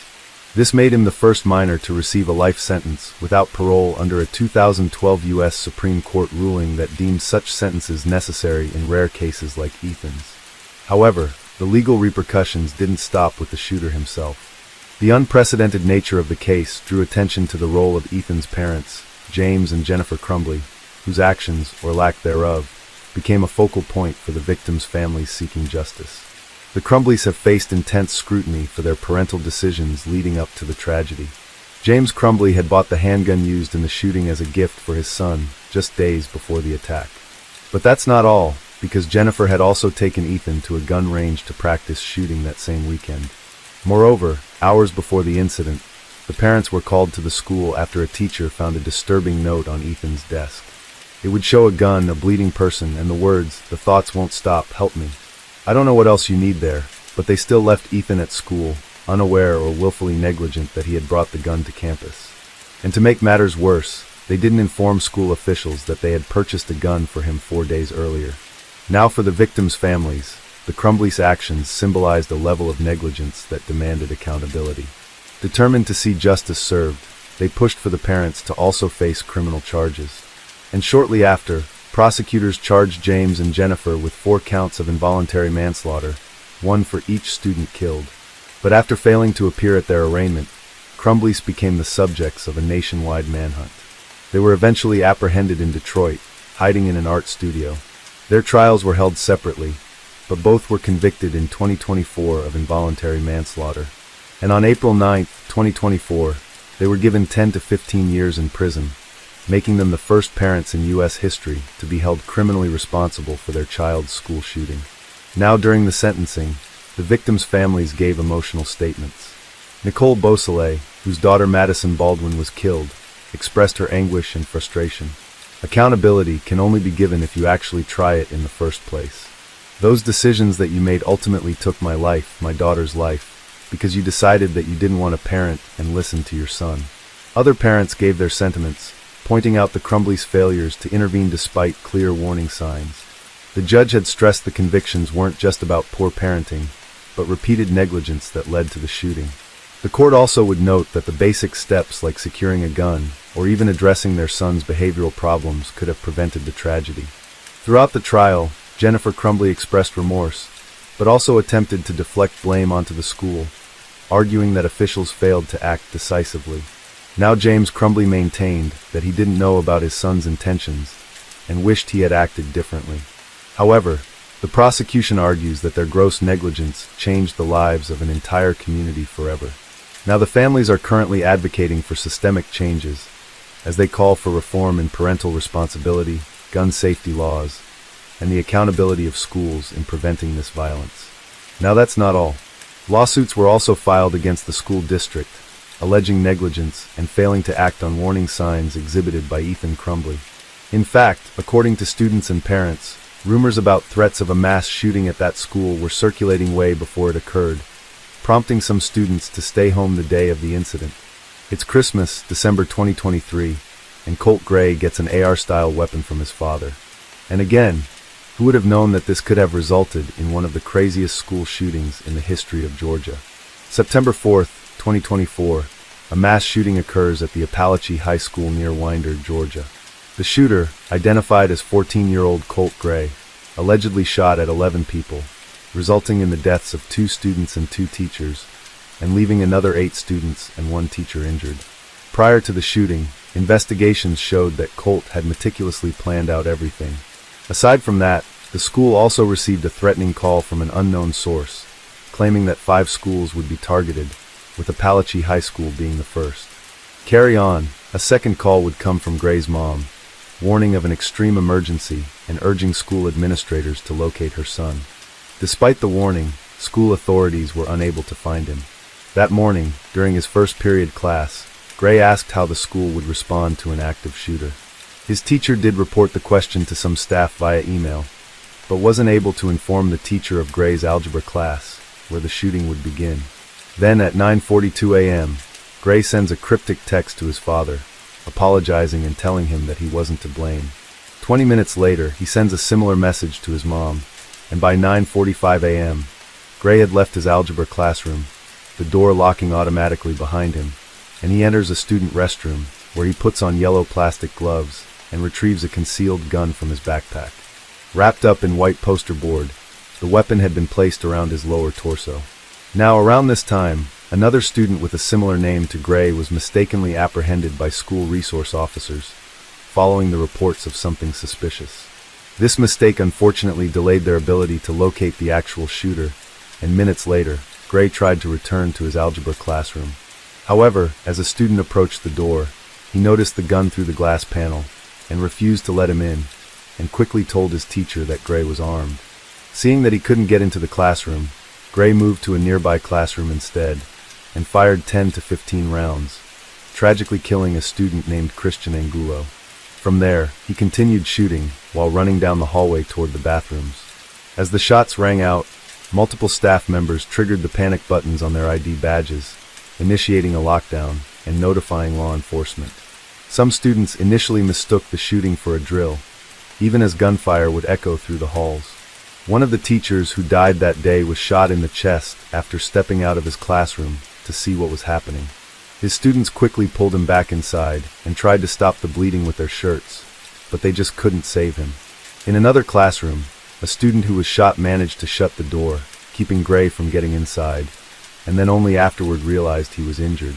The school went into lockdown at around 10:20 a.m., and law enforcement arrived by 10 to 23.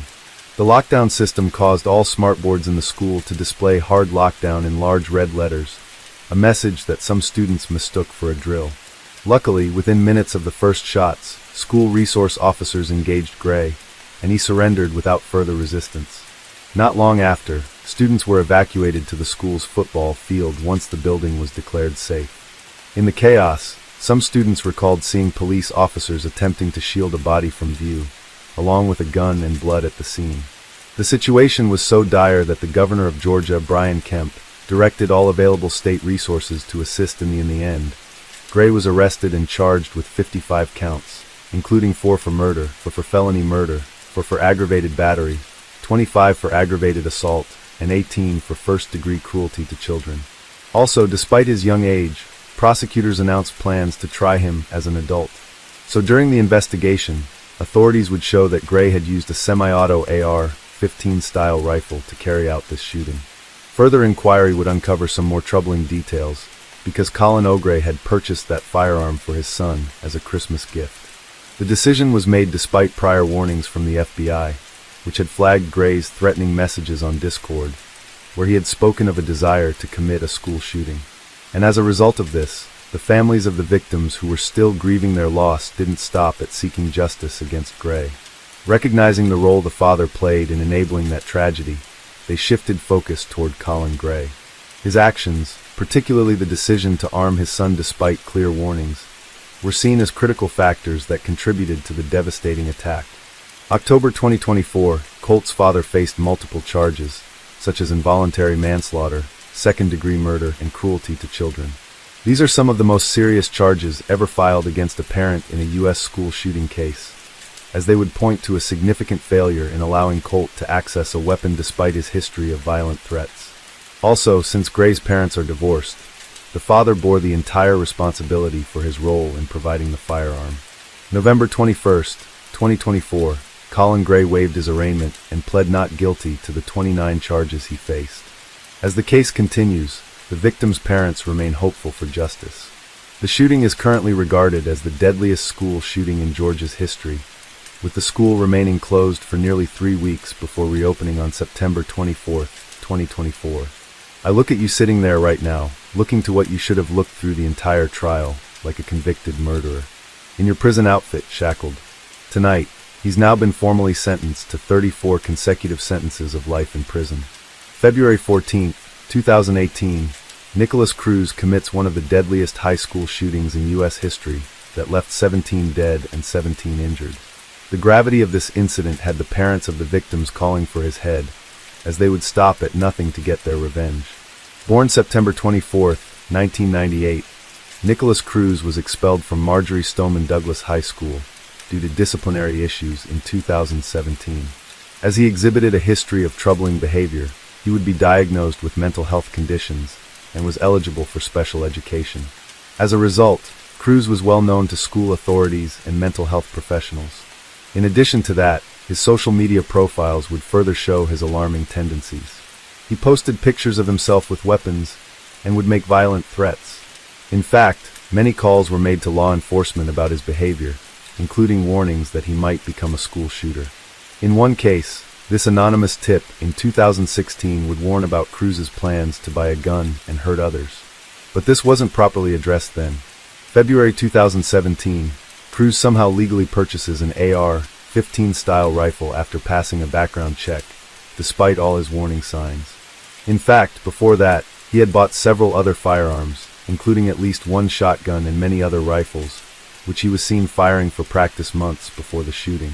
Now, his ability to get those guns would expose some extreme flaws within the system, actually meant to stop troubled people from getting firearms. This was what the parents of the victims would later capitalize on to get their revenge, as you will come to see. February 14, 2018, Cruz, 19 years old at the time, arrived at Marjory Stoneman Douglas High School. In an Uber, he carried a rifle case and a backpack filled with ammo. At around 2:19 p.m., just 20 minutes before school ended, he entered Building 12, which held about 900 students and across 3 floors. A campus monitor noticed Cruz and radioed a colleague about his suspicious movements toward the building. However, no lockdown was called because the protocols were unclear. This gave Cruz enough time to assemble his rifle in a stairwell. And as he's doing that, Cruz meets a student, Christopher McKenna, who told him to leave immediately, with a warning that something bad was about to happen. Although later McKenna did run to inform staff, by then Cruz had already started his attack. Cruz gets to the first-floor hallway and opens fire, killing Martin Anguiano, Gina Montalto, and Luke Hoyer. He then targeted other classrooms, shooting through their doors and windows, killing 6 more students and wounding 13 others. Although teachers and staff attempted to shield students, Cruz came prepared. The fire alarm, triggered by gunfire, added to the chaos, leading students and staff to evacuate into the hallways where they became more vulnerable. And aside from that, many classrooms would lack designated hard corners for shelter, which further exposed those inside to danger. Cruz killed 2 staff members on the first floor before moving upstairs. On the second floor, Cruz fired into empty classrooms, continuing his spree of violence as he ascended to the 3rd floor. There he found kids stranded in the hallway and opened fire again, killing 5 more students and 1 staff member. 3 students and a teacher were also injured on this floor. In a final effort to maximize casualties, Cruz entered a teacher's lounge and attempted to shoot through hurricane-resistant windows at students and staff fleeing below. When the windows didn't shatter, Cruz abandoned his whole plan, dropped his weapon, and tried to blend in with the fleeing students to escape. This nightmare lasted about 6 minutes, leaving 14 students and 3 staff members dead after Cruz fired 139 shots. After the shooting, he would flee on foot, stopping at a nearby fast food restaurant. However, he'd be arrested about 80 minutes later in Coral Springs. His capture and confession confirmed his guilt, with further evidence, like surveillance and witness statements, supporting his actions. For the families of the victims, pursuing justice became their primary focus. October 20th, 2021, Cruz pled guilty to all charges and expressed remorse for his crimes. And while the prosecution sought the death penalty, a jury was unable to reach the unanimous decision required under Florida law. November 2nd, 2022, Cruz was given 34 consecutive life sentences without the possibility of parole, one for each of the total number of victims murdered. However, he would also face additional charges for attacking an officer a few months after his arrest, which would include aggravated assault on an officer, battery against an officer, and misuse of an electric or chemical weapon. For that, he was given an extra 26 years in prison. Today, the wrong verdict was given. We are beyond disappointed with the outcome today. I'm stunned. I'm devastated. Many families view this outcome as insufficient, feeling it failed to match the gravity of his crimes. And so, their pursuit of accountability went beyond Cruz themselves, targeting the failures that allowed the tragedy to occur. First, the parents of Jamie Gutenberg and Alex Schachter, two of the victims, filed lawsuits against Smith & Wesson, the manufacturer of the rifle used in the attack, and Sunrise Tactical Supply, the retailer that sold the weapon. They would argue that these entities bore responsibility for enabling the foreseeable misuse of assault-style weapons. Survivors would file lawsuits against Broward County, the sheriff's office, and school officials, accusing them of negligence and failing to protect students. While a judge dismissed one lawsuit, citing a lack of legal duty to protect individuals from the shooter, the families would persist in seeking accountability through other legal avenues. By 2021, a landmark $25 million settlement was reached between the Broward County School District and the families of 52 victims. This would address allegations of negligence by the district, which critics argued failed to act on numerous warning signs about Cruz. Later that year, though, families also secured a settlement of $125 to $130 million from the federal government. Now, that agreement was tied to the FBI's admitted failure to follow up on a tip received a month before the shooting, which detailed Cruz's weapons cache, threats, and erratic behavior. The failure to act on that information represented another preventable lapse in the chain of events leading to the attack. The legal battles wouldn't stop here, though, because in 2024, Anthony Borges, a survivor who was severely injured in that shooting, reached a civil settlement with Cruz. Borges was granted control over Cruz's name, preventing him from profiting through interviews, films, or even books. Borges's legal team stated the objective was to strip Cruz of any power to harm his victims further, even from behind bars. The Parkland tragedy would result in legislative changes and activism. If you want to buy a gun in Florida now, you have to be 21, and they would implement other red flag laws, allowing authorities to temporarily confiscate weapons from individuals deemed a threat. The shooting also gave rise to the March of Our Lives movement, spearheaded by Parkland survivors advocating for stricter gun control measures nationwide. The Parkland school shooting remains one of the deadliest high school shootings in U.S. history. Now, interestingly, Cruz told a psychologist that he committed the shooting on Valentine's Day because he believed that no one loved him. Case 4. Born February 18, 1961, Mark Allen Rebbe was raised in a loving family in Florida, but he had a brief stint in the Army after high school, after which he got married 4 times and became a father of 5. Now behind the curtains, Rebbe was deep in crime, clever enough to stay off the police's radar until the 1990s, when his half-brother, Alex Wells, confessed during a prison Bible study group to participating in a murder. The confession brought Rebbe under scrutiny, and then also his involvement in more than a dozen cases of young women who went missing in Florida during the 80s and 90s. Rebbe was eventually convicted of the 1988 murder of Donna Callahan, a 29-year-old pregnant woman who disappeared from a convenience store in Gulf Breeze, Florida. Unfortunately, her body was never found. Rebbe's criminal activities often included abducting his victims from public places and disposing them in remote locations. Now, despite his imprisonment, Rebbe has continued to deny responsibility for most of the crimes attributed to him, leaving many cases unresolved and shrouded in mystery. Rebbe's involvement was confirmed through a confession he later retracted. Eventually, patterns in his criminal behavior and additional evidence linked him to Callahan's case. Retired FDLE Special Agent Dennis Haley, who's investigated Mark Rebbe for over 25 years, reported that Rebbe confessed to 12 additional murders after starting his 25 to life. Rebbe's family alerted Haley, who traveled 7 hours to hear that confession. However, Rebbe recanted, claiming his confessions were to help his son and that he was coerced by law enforcement. Haley believes Rebbe committed at least 7 additional murders beyond his conviction, but Rebbe maintains his innocence in many cases, including Donna Callahan's murder. In this interview with Piers Morgan, let's just take a look at his arrogance and hostility. You can see his demeanor was marked by dismissive gestures, and he appeared to be visibly irritated. He would interrupt Piers, speak over him, and show little regard for the gravity of his alleged crimes. Now, Rebbe's body language was defensive.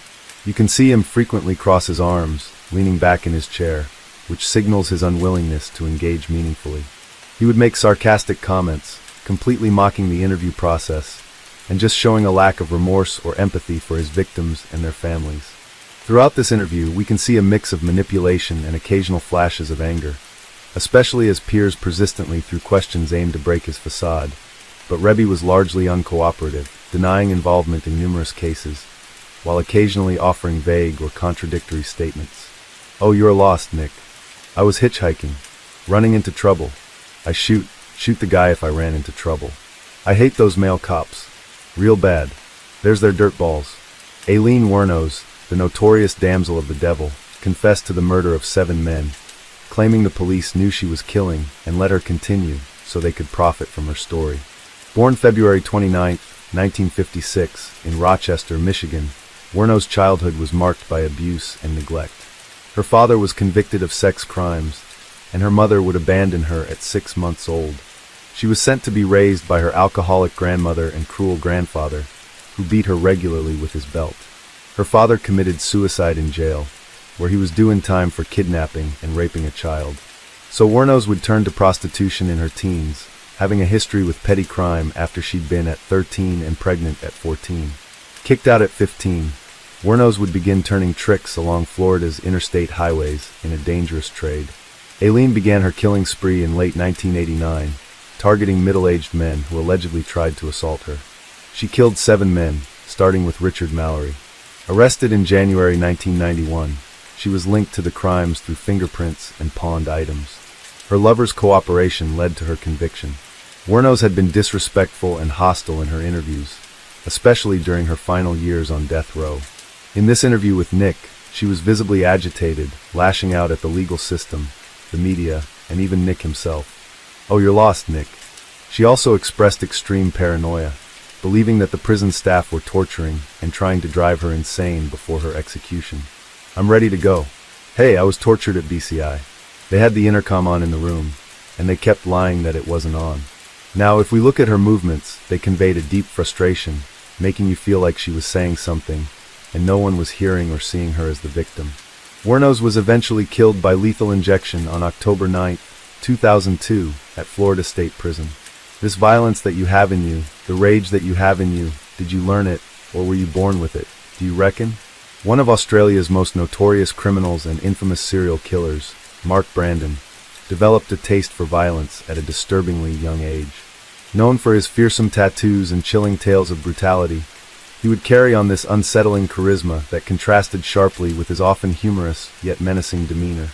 His brutal exploits and larger-than-life personality had made him a criminal legend, but beneath his fearsome reputation lies a man shaped by a harsh and troubled life. Born November 17, 1954 in Melbourne, Victoria, Mark Brandon Reed, best known as Chopper, a nickname given to him before his criminal ventures from a childhood cartoon character, was raised by a war veteran father and a devout Seventh-day Adventist mother.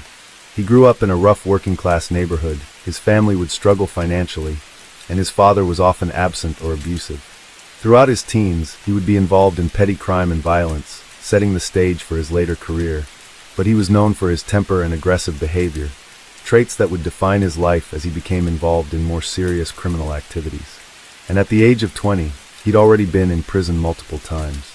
He was notorious in Melbourne's underworld for his involvement in violent crimes, to the extent that he would chop off his own ears to leave a max security prison wing where he felt his life was in danger. Now his crimes would include armed robbery, drug trafficking, and extortion, but he would later get a reputation for targeting other criminals, rather than terrorizing the general public. This, however, totally gives a good mix of heroism and terror. He was never convicted for murder, though.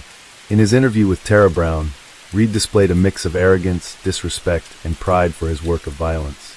Reed graphically described killing his victims from Desmond Costello in 1971, where he used his legs to suffocate him, and described it while he was laughing, to the extent it disturbed the interviewer, who asked why he found it amusing. On the other hand, Reed's recount of his experiences with Sid Collins in 2002 showed so much disrespect and disgust for the people he killed that he cursed Collins over and over, saying Collins was an idiot for trying to reconcile. And he claimed that he killed him with his own guy, remembering how the gun sounded while he shot him.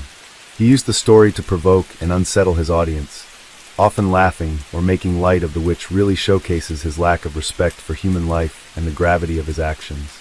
Now, he passed away on October 9, 2013, at the age of 58, after several health problems. Robert, however, rejected her, stating he had no interest in being a father to her 3 children, Christiane, Cheryl Lynn, and Danny. This interview has one of the most infamous serial killers in history. He's a cold-blooded psychopath who kills sporadically, often targeting women and children. His methods were pretty brutal, which included stabbings, beatings, and strangulation. He believes he belongs on death row, and claims he was raised to do time, and not to live out there in that world. Born June 28, 1964 in Oakland, California, his twin sister, Tammy Jean, died of meningitis when they were 18 months old, and after he'd be raised in a dysfunctional family, a very turbulent childhood involving neglect, illness, sexual abuse, and instability, which would worsen by his mother's interference in this attempted adoption by his aunt. By 8 years old, he began enduring sexual abuse from a family friend, further compounding his troubled childhood. He would drop out of school and start drinking and using drugs by the age of 10. By his teenage years, he'd be homeless, traveling across the U.S. by hitchhiking and hopping trains. His lifestyle made it difficult for authorities to track his movements and crimes. He would have his first murder occur at 16 years old, when he killed a man he found molesting a young boy. However, his verifiable killing spree would begin in the 80s. In 1985, he brutally murdered Ina Court and her son in Missouri. One of Sells' most notorious crimes occurred on December 31, 1999, when he broke into a home in Del Rio, Texas, sexually assaulting and murdering Kayleen Harris, and also attempted to kill 10-year-old Crystal Searles. Crystal would survive and provide crucial testimony that led to Sells' capture and conviction. Now, Sells was arrested on January 2, 2000, and later confessed to numerous murders across the country, though not all of his claims could be substantiated. Tommy's reaction to the questions during the interviews was marked by this unsettling mix of both arrogance and emotional detachment. All he was really talking about was how prisoners were treated in prison and what they didn't like about how they were treated. His demeanor was cold, and he often smirked when discussing his crimes or his thoughts, showing no empathy for his victims or their families. It's pretty disturbing how disrespectful he is. As he's being asked about his motivations and the brutality of his actions, Sells would often deflect or respond with some callous indifference, either threatening the interviewer or talking carelessly about the victim. This guy minimized the severity of his crimes and seemed to take pleasure in shucking his interviewer. Tommy Lynn Sells was sentenced to death and spent years on death row in Texas. On April 3, 2014, he was executed by lethal injection. He declined to make a final statement before his execution. And I wish you wouldn't use that term again while we're in a conversation. The phrase serial killer. Yeah, and America's worst. Right. Then I'll get up, I will leave. Right. Because I hate that. From 1977 to 93, a former trash company supervisor was found responsible for the murders of at least 10 women and girls, most of which constitutes. However, the majority of his victims were found before their death, shoeless and dumped in secluded spots around Kansas City, and would have cloth or paper towels stuffed into their mouths and ligature marks around their necks. This earned him the title Kansas City Strangler. Lorenzo Jerome Gilliard Jr., born in 1950 in Kansas City, Missouri, was known for his aggressive behavior from a very young age. He bullied smaller children and struggled academically, eventually dropping out of school. By the mid-1960s, he married Rena Hill after she became pregnant. Following the marriage, Lorenzo's behavior worsened as he got involved in crime and exhibited deviant behavior towards women. Between 1969 and 74, Lorenzo was suspected of 5 rapes and served time for children molestation, but was never convicted. Eventually, in 1987, DNA would link him to 13 victims, confirming his involvement in the murder of Sheila Ungold and others. He was tried on 7 first-degree murder charges and received life imprisonment without parole for 6 victims. He was acquitted of the evidence. The police had pursued Lorenzo for 15 years, trying to get him through blood samples they had gotten from victims. During his interview with Piers Morgan, Lorenzo wouldn't show any form of remorse or empathy. He would only get emotional when asked questions about his wife and his life outside of prison. He hated the fact that he was called a serial killer. However, his expressions were very dismissive and in denial. He would talk about these crimes like they were really nothing, and even threatening Piers over and over again that he was just going to get up and leave. Sometimes he was calm and composed, and others he would raise his voice like he was trying to control his anger. At one point in this interview, he was asked if he could pay a sex worker for sex, and his response was that a lady's being paid for sex all the time, whenever a man either buys her a drink, dinner, or anything, further saying that if the above-mentioned act doesn't lead to sex, then the man's gay. Lorenzo's crossed arms and minimal facial expressions would show defensiveness and detachment. His attitude suggested he was unrepentant and indifferent to his crime's impact on victims' families, and he would eventually fulfill his long-standing threat by leaving the interview, dropping his microphone by the door. A cobbler by trade, he led a life consumed by madness and crime, ultimately earning his place in the annals of American serial killers.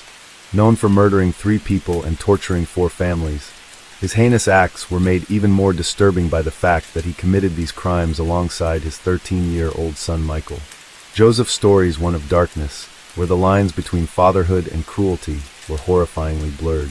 Born December 11, 1935, as Joseph Lee Brenner III at Northern Liberties Hospital in Philly, Pennsylvania, to Joseph Lee Brenner Jr. and his wife Judith. By December 1937, the child was placed in foster home after his father had abandoned his mother. In October of 1939, Stephen and Anna Collinger adopted him, but they severely abused the poor boy, and he also suffered a hernia inflicted by his foster father at the age of 6. He endured cruel punishment and was severely starved. And to top it off, when he was 9, he was sexually assaulted by a group of neighborhood boys. Now by mid-1974, he claimed that he kept hearing voices from a floating head that followed him around, claiming God instructed him to kill young boys and sever their pieces, which would lead him to murdering this Puerto Rican boy. The next victim would be one of his own children, Joe Jr., who had previously accused him of abuse. The youngster was found drowned in this abandoned building by Joseph Sr. and Michael. In July 1974, Joseph Collinger and his 13-year-old son Michael embarked on a crime spree across Philadelphia, Baltimore, and New Jersey. They robbed, assaulted, and sexually abused 4 families, murdering 3 people while posing as salesmen. On January 8, 1975, they killed a nurse, Maria Fashing, in Lounia, New Jersey. Police began looking into Collinger after finding physical evidence and eyewitness testimony linking him and his son to a crime scene. He was arrested for kidnapping and raped, and charged with 3 murders in New Jersey. Collinger pled insanity, but was given life in prison while his son was judged to be under his father's control and was sent to a reformatory. Due to Collinger's suicidal and violent behavior in prison, he was transferred to several mental hospitals. In this interview, Nacho Lance is the order of the day, while showing complete detachment as he described his actions in a matter-of-fact manner, showing no empathy for his victims. This guy notably said that he would keep killing if he got out. Collinger's statements revealed this disturbing awareness of his violent tendencies, as well as a firm belief that he couldn't be rehabilitated. His words would pierce through the minds of anybody listening. His demeanor would highlight the dangerous and unrepentant nature of his personality. Joseph Collinger died of an epileptic seizure on March 26, 1996. He spent the last 11 years of his life on watch. Gary Ridgway, the man known as the Green River Killer, became one of the most notorious serial killers in America's history after his first set of victims between 1982 and 84. And you just have to hear the way he describes his victims. Born February 18, 1949, growing up in a household in Salt Lake City, Utah, he would have a difficult relationship with his mother, which many experts believe contributed to his later violent behavior. But despite that, Ridgway seemed to live this ordinary life. He was married multiple times, held a steady job as a truck painter, and lived quietly in the Seattle area. However, it turned out Ridgway had a dark and disturbing obsession. Starting in the early 80s, he began targeting vulnerable young women, many of them workers or runaways. He would often pick them up on the Pacific Highway south, offering rides, and then luring them into isolated areas. Once alone, he would strangle them, usually with his bare hands, and dump their bodies near the Green River. For years, Ridgway evaded capture, even as bodies were being discovered along Green River and surrounding woods. The police launched a massive investigation, but without any advanced forensic techniques like have today, they kind of struggled. Ridgway even passed a polygraph test, really adding to the difficulty of the ongoing investigation. So it wasn't until 2001, with the advancements in DNA technology, that Ridgway was finally caught. DNA samples from many victims were matched to Ridgway, which led to his eventual arrest. In a deal to avoid the death penalty, he ultimately confessed to killing 71 women, although some believe that number could be higher. On December 18, 2003, he was sentenced to 48 life sentences, without the possibility of parole, to be served consecutively. And then they gave him an additional 10 years for tampering with evidence for each of the victims, adding 480 years to his 48 life sentences. So in January 2004, Gary was placed in solitary confinement in Washington State Penitentiary. After this brief transfer to USP Florence High in 2015, public outcry led to his return to Washington that October, ensuring he remained accessible for ongoing murder investigations. During his interviews, he showed detachment, often lacking empathy or remorse. The manner in which he spoke about his crimes was deeply unsettling and disrespectful, especially considering all the pain he had caused to all those families. This guy's lack of emotion and his blunt descriptions of how he chose, murdered, and disposed of his victims just made it clear that he saw his victims as objects, rather than human beings. Do you recall any conversation with her, Gary? Where she'd come from? What her name was? Did she tell you her first name or a street name? No. This twisted detachment from reality was a blatant disrespect to the memory of his victims and their loved ones. The woman you killed was Karen Hodila, a 44-year-old woman who you'd never met. Why did you kill her? It just felt like it. October 10, 2002. After a series of arguments over stolen medication, William Clyde Gibson brutally killed 44-year-old Karen Sue Hodila. This was just one of the 3 known murders carried out by Gibson. Born in 1957, William Clyde Gibson III was the youngest of 4 kids in Raleigh, North Carolina. His family would move to New Albany, Indiana, where he eventually grew up. Though Gibson claimed that he wasn't abused, his father was still an alcoholic. He had some social anxiety and tended to being bullied, which in turn made him a bully himself. Dropping out of school, he turned to small-time crimes. But then he joined the army and developed addictions to drugs and alcohol, which would lead him to a dishonorable discharge for stealing, and was imprisoned after, which he later attempted to while imprisoned. Upon his release, though, he got married, but infertility issues worsened his substance abuse, leading to more problems. In 2012, Gibson was arrested after the brutal murder of Christine Whitus, a 75-year-old family friend. Her body was found in Gibson's garage, and during the investigation, authorities uncovered evidence linking him to 2 other murders. Stephanie Kirk, a 35-year-old woman whose body was found buried in his backyard, and Karen Hodela, a 44-year-old woman killed nearly a decade earlier, in 2002. What set Gibson's apart was not only the brutality of his crimes, but his disturbing behavior after the fact.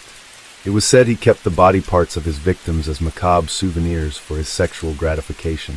When police arrested him, they found a scarred bosom from one of his victims in the glove compartment of a van. Oh, this level of depravity painted a terrifying portrait of a man who reveled in his gruesome acts. We see in his trial that he was a deeply disturbed individual with no remorse for his actions. He was convicted for the murders of Whitus, Kirk, and Hodela, and was sentenced to death. In addition to that death sentence, he also received 2 life sentences, plus an additional 65 years. Now, from the trial, we could see his lack of empathy, but we get another taste in his interview while on death row. It was in this interview that we could see the mindset that led him to commit the gruesome murders. So the most disrespectful part here would have to be after he was asked for his reason for killing his first victim. Here, he bluntly said, "Just felt like it," after which he laughed in utter disregard. The rest of the interview would show a lack of humanity, in general, as he could easily kill someone now and have dinner the next minute. Lost at all about any of the people you murdered? It just don't seem to affect me. Today, we find Gibson on Indiana's death row, a symbol of unrepentant evil. His case will be a stark reminder of the darkness that can lurk beneath a seemingly ordinary exterior. Serial killers do on a small scale what governments do on the large one. They are a product of the times, and these are bloodthirsty times. Even psychopaths have emotions if you dig deep enough. April 10, 1984. Ramirez murdered Mei Liang, a Chinese-American girl, in the basement of his apartment building in the Tenderloin district of San Francisco. Now, this was just one of many motivated killings he carried out as he terrorized California during the mid-1980s. Born February 29, 1960, in El Paso, Texas, Ramirez's childhood would be marked with abuse, a violent father, and exposure to disturbing influences, which would include his cousin, a Vietnam veteran who shared gruesome stories of torture and murder, and these early experiences profoundly shaped Ramirez's violent tendencies. He would move to California as a teenager, where his criminal activities would start with petty theft and drug use, eventually escalating to more serious stuff. Between 1984 and 85, Ramirez went on this horrific killing spree across LA and San Francisco, committing a series of brutal home invasions, assaults, and murders. You could characterize his crimes by extreme violence, satanic rituals, and a complete disregard for human life. Ramirez would target his victims indiscriminately, regardless of age, gender, or ethnicity, which really heightened the terror amongst the public. This guy would leave satanic symbols at crime scenes, further fueling his notoriety. The media dubbed him the Night Stalker because he was attacking everybody at night. Now, Ramirez's reign of terror ended on August 31, 1985, when he was captured by a group of citizens in East LA. After being recognized from a police sketch, he was convicted of 13 murders, 5 attempted murders, 11 sexual assaults, and 14 burglaries. During his trial, his lack of remorse and chilling courtroom antics, including flashing a pentagram tattoo, solidified his image as a remorseless killer. In his interviews, the Night Stalker would display chilling arrogance and the utmost disrespect. He would show no remorse for his heinous crimes, speaking with a smug and condescending attitude. This guy would glorify his actions, expressing admiration for the evil and satanic imagery he embraced. You could see him feel a sense of superiority as he relished in the fear he instilled in others. Ramirez's cold, detached manner and that arrogant smirk in his interview showed a guy who reveled in pain and terror with no regard for his victims or their suffering. Even psychopaths have emotions if you dig deep enough, but then again, maybe they don't. Do you have emotions, Richard? No comment. To emphasize his disrespectful attitude, his answers to every question were very well scripted. He never sincerely said anything except when he wanted to nag about something, or just be a D*******. Do you admit to being evil, Richard? We are all evil in some form or another. The guy possibly could have had a god complex. In 1989, Ramirez was eventually sentenced to death and remained on death row at San Quentin State Prison until his death from complications related to B-cell lymphoma on June 7, 2013. There's a lasting scar on the victims' families and the communities he terrorized. I'm definitely incompetent. That's not what I said. Well, I say that. There's nothing wrong with being incompetent because you don't have to do as much. If you're competent, then you got a lot to do. The infamous cult leader and orchestrator of the Manson family would captivate and horrify with his charismatic yet deranged conduct. This guy's known for unsettling smirks, intense eye contact, and provocative outbursts. Manson's interviews were a chilling showcase of his manipulative and chaotic personality. Born back on November 12, 1934 in Cincinnati, Ohio, Manson would get into crime from a very early age. By the late 1960s, he gathered a following of disaffected young people in California who believed in his apocalyptic visions and saw him as an admirable messianic figure. On August 8th and 9th, 1969, the most infamous of the family's crimes would occur under Manson's direction. His followers brutally murdered actress Sharon Tate, who was 8 months pregnant at the time, and 4 others at her Beverly Hills home. J.C. Bring, Abigail Folger, Wojciech Frykowski, and Stephen Perrin. The following night, the group killed Leno and Rosemary LaBianca, a wealthy couple living in L.A. These victims were stabbed multiple times, and messages like Helter Skelter were written in blood on the walls, a reference to Manson's twisted interpretation of the Beatles' song. Now, Manson's motive was to incite a race war, which he referred to as Helter Skelter. He believed that the murders would be blamed on African Americans and spark a violent racial conflict. Manson didn't directly participate in these killings, but orchestrated them and manipulated his followers to carry them out. By 1971, Manson and his followers were convicted of murder and conspiracy to commit murder. Manson received a death sentence, later commuted to life in prison when California temporarily abolished the death penalty. Charlie Manson would often exhibit disrespectful and provocative behavior during his interviews. This guy was known for his defiant stance, where he would sit with a confrontational posture, leaning forward to assert his dominance and combative demeanor, flashing unsettling smirks and grins, showing a disturbing sense of superiority and amusement at the discomfort he caused. He would use his whole body and his hands to drive his point, to intimidate, to challenge and mock his interviewers and the world. This is seen in his interview with Heidi Schulman, dismissing her questions with sarcasm and maintaining an aggressive posture, describing how he could use his book to beat her to death, leaning forward, glaring intensely, piercing his eye into the mind of the interviewer. One could literally feel chills run down their spine. He's seen creating an unsettling atmosphere and attempting to exert psychological control over his interviewer, often interrupting her and saying some crazy stuff. He believes totally in his own mind that he's not guilty. You guys got this stuck in your head that I've murdered somebody. You've got it stuck in your brain that I murdered somebody. What do you want to call me a murderer for? I've never killed anyone. I don't need to kill anyone. I have it here. This whole show was deliberately meant to challenge authority and manipulate the perception of those interviewing him. However, he remained in prison until his death, which was from natural causes at the age of 83. Case 5. The story of an ordinary American student and popular blogger named Jenna Burley in 2017 shocked the entire country. Initially, thousands of people participated in the search for the missing girl, hoping she was alive. But when the terrifying truth was revealed, no one could believe what had happened. The girl had simply gone to celebrate her friend's birthday, but this party turned out to be the last night of her life. A tragic mix-up, intoxication, and the naive desire to trust a charming stranger who, coincidentally, offered his help led to the tragedy. Who is Jenna Burley? Jenna Nicole Burley was born on November 4, 1994, in the capital of Pennsylvania, the city of Harrisburg. As the second of 4 children to Edward and Jacqueline Burley, her parents met in the late 80s while attending university in Philadelphia, where mutual feelings quickly blossomed, and they never parted after that. The couple married in the fall of 1991, and in 1992 their first child was born, a daughter named Janelle. 2 years later, the heroine of our story was born, and soon after, their sons, Jeffrey and Jacob, followed one after the other. The Burleys dedicated themselves to helping others. Jacqueline worked in a nursing home, and Edward was employed at a hospital, specializing in patient rehabilitation after injuries and illnesses. The couple raised their children in an atmosphere of love and mutual understanding, striving to give them the best. Jenna was always very close to her parents, as well as her brothers and sister. She grew up as an active, positive, and energetic girl with creative streak, strong charisma, and leadership qualities.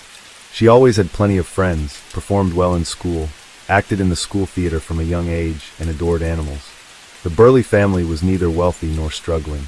They settled in Philadelphia, in a spacious house located in the quiet, cozy neighborhood of Harleysville. Jenna easily integrated into any group, quickly made friends, and became the life of the party.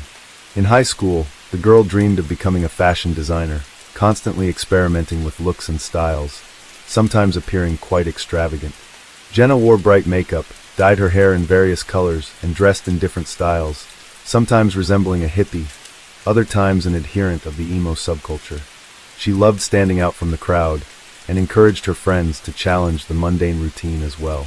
The teenage girl frequently attended concerts, festivals, and other mass events that served as sources of inspiration for her. As she neared the end of high school, Burley's views and interests began to shift. Now, she dreamed of a career in film rather than fashion design. She learned to create short films during classes at a local film studio, where her talent was already evident, as she approached each storyline and creation process with creativity. At that time, Jenna also registered on several social networks, where she actively maintained her pages, sharing her life, interests, and philosophical reflections on various pressing social issues. Very quickly, the high school senior gained a large following, and her audience grew rapidly.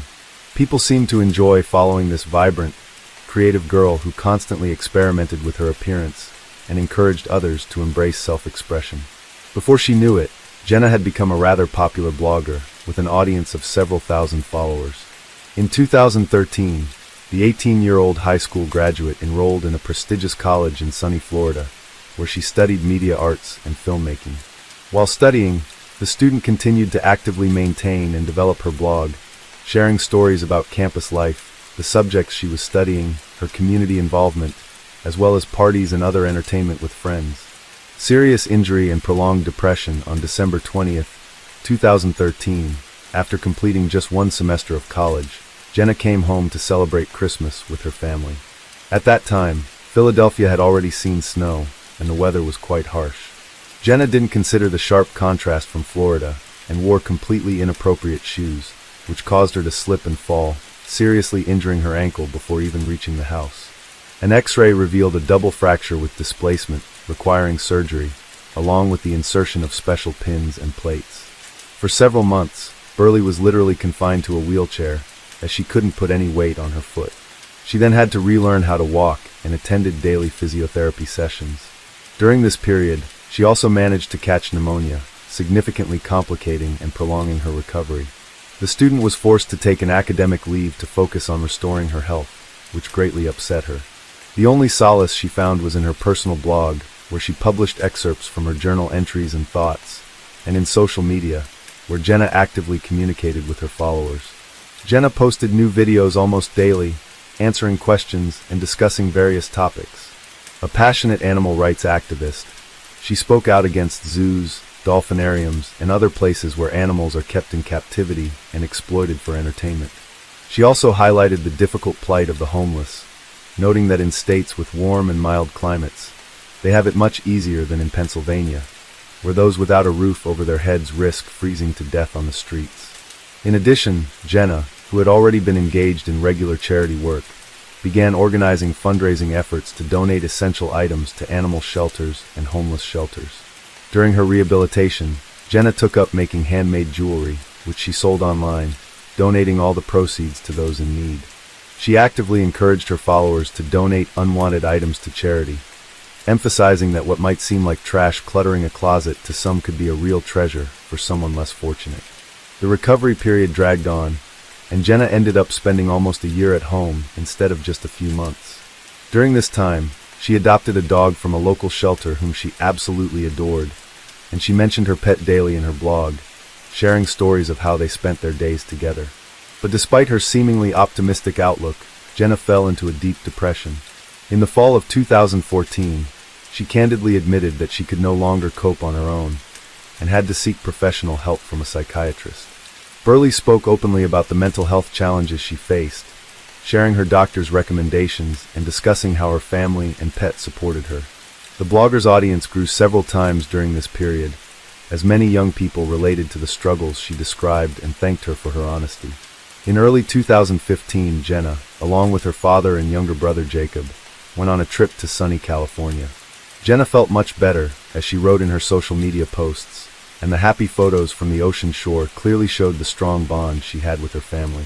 The eternal student. After fully recovering and taking the trip with her family, Jenna decided not to return to Florida, but instead transferred to a school in her hometown, choosing to live at her parents' house. She enrolled at Montgomery County Community College, a suburb of Philadelphia. Meanwhile, Burley continued to maintain her blog and produced short videos on various topics. In 2017, after earning a bachelor's degree in the humanities, Jenna decided to enroll in a university and became a student at Temple University's School of Film. Since the campus was only a half-hour drive away, Jenna chose not to move into a dormitory, but to stay at her family home. By that time, she had renovated her room and acquired her own car, so she didn't need to rely on family members for rides to class. At the time she entered the university, Jenna was already 22 years old, making her 4 to 5 years older than her classmates. Nevertheless, they were on the same wavelength, hanging out, having fun, attending concerts, and celebrating each other's birthdays. It's worth noting that Temple University is located almost in the center of the city and is one of the largest higher education institutions in the country. The campus is surrounded by numerous shops, shopping centers, restaurants, pubs, and other venues, so life here is bustling, you could say, 24/7. Students always have a place to relax and unwind after classes. Classes began at the end of August, and just a few days later, Jenna got into a car accident on her way to school. Fortunately, she was wearing her seatbelt and wasn't injured, but her car was seriously damaged. From then on, her father or one of her younger brothers usually drove her to school in the mornings. Occasionally, Jenna would stay overnight at friends' houses if she stayed in the city late, always informing her parents beforehand. Fatal mix-up at the party on Wednesday, August 30th, 2017, Jenna's classmate and close friend, named Davis, was planning to celebrate his birthday at one of the bars. Jenna was among those invited to the party, and was supposed to stay overnight at the birthday boy's place, so they could head to class together on Thursday morning. She informed her parents in advance, so they wouldn't worry. That evening, Jenna, Davis, and 5 other friends had a great time taking photos and posting them on social media. They hopped from bar to bar, meeting other friends along the way who joined their group, congratulating the birthday boy and toasting to his health. By around 11 p.m., the group had changed significantly, and everyone was pretty tipsy. Around midnight, the friends found themselves in a small sports bar that was packed with people. The birthday boy had stepped away because his friends had arranged a surprise for him, kidnapping him and taking him to another venue. He informed Burley about this and asked her to text him what time she would arrive at his apartment to spend the night. Jenna stayed in the bar with the rest of the group. Several people who were sober and driving offered Jenna a ride wherever she wanted to go, and a few classmates invited her to stay over at their place. But Jenna said she had already made plans with Davis and would go to his place. However, by around 1 a.m., friends began to leave, and Burley didn't notice that everyone who had offered her a place to stay or a ride had simply disappeared. A mix-up occurred, leading to tragic consequences. Jenna believed until the last moment that she would leave with someone from the bar, and she said goodbye to her friends, assuring them that she would stay a little longer. When she finally realized what was happening, she was sitting at the bar next to a group of strangers who soon left as well. The bar was closing at 2 a.m., and Jenna, realizing she was all alone, started texting Davis, asking him to come pick her up. However, the guy had fallen asleep at home, and his phone was in another room, so he didn't hear anything. Jenna tried to contact a few other friends, but they were either too drunk to respond or didn't hear their phones. She didn't want to bother her parents, and walking through the city alone at night didn't seem safe. The disappearance of the student when Davis woke up in the morning, he thought Jenna had stayed over at someone else's place, but after checking his phone, he became seriously concerned. Jenna had tried to call him twice, and sent several messages asking if he could pick her up from the bar, with the last message containing only 2 words, "Help me." He tried to call her back, but her phone was turned off. He still hoped that his friend was okay, and would show up at class as usual, but Burley never appeared at the university. Davis called and visited all the friends who had partied with them at the bar the night before, but none of them had hosted the student. In the afternoon, one of Jenna's friends called her parents to ask if she had returned home. When they responded no, she explained what had happened, and within half an hour, Edward and Jacqueline rushed to the campus. They spoke with their daughter's friends, trying to find out who had seen her last and where. After getting no useful information, the Burleys immediately went to the police to report their daughter missing, insisting on an immediate search operation. The urgency of the situation was heightened by the messages asking for help that Jenna had sent to several classmates. The first places checked were the academic buildings and dormitories, but there was no sign of the missing student. The police then contacted local hospitals, but no women matching Jenna's description had been admitted in the past 24 hours. Everyone who had interacted with her the previous night confirmed that the last time they saw the student was at the sports bar. She was wearing blue jeans, a white t-shirt with a motivational slogan on the front, and a light blue hoodie tied around her waist. Another distinguishing feature was her hairstyle, long black hair braided into 2 pigtails. Since Burley was a fairly popular blogger, news of her disappearance quickly spread across social media. Thousands of her followers posted messages asking for help in finding her and urged anyone with information to come forward. The generous and persistent stranger, when the police arrived at the bar where the missing student was last seen, the bartender immediately remembered the girl with the braids who stayed late after everyone else had left. She was quite drunk, seemed confused, and was constantly texting and calling someone. The signal from her phone was last detected in the same neighborhood around 2 a.m. Surveillance footage from the cameras at the entrance and inside the bar was reviewed. The detectives saw Jenna sitting alone at the bar, drinking a cocktail and sending messages. Around 1:30 a.m., a man approached her, started a conversation, and then bought her a drink. They sat together for about 20 minutes before leaving the bar just before it closed. They both appeared to be quite intoxicated as they were walking unsteadily. When the bartender was shown the footage and asked if he knew the man, he immediately recognized a regular customer and even named him Joshua Hupperders. According to the bartender, Joshua was almost a daily visitor, and the night before he seemed particularly interested in the lonely beauty, buying her cocktails and persistently inviting her to his place. The authorities discovered that Joshua had recently turned 29, had once attended Temple University, but never graduated, having taken an extended academic leave. Despite this, he constantly hung out with students and lived just 5 minutes away from the bar where he was seen with Jenna. He rented a spacious apartment in a building across the street, which he shared with his friend, Jack Miley. It wasn't until later in the evening that they managed to reach Joshua, who claimed he had been very drunk the night before and didn't remember anything about a girl from the bar. He agreed to come in for questioning, but soon after, his phone was turned off, prompting the police to visit Hupperders' apartment themselves. The main suspect. Only Jack was home, and he let the detectives in without any fuss. The guy's apartment looked like a typical bachelor pad, with disorder reigning in nearly every room. Jack admitted that he and his friend had indeed gone to the sports bar the night before, where they drank heavily.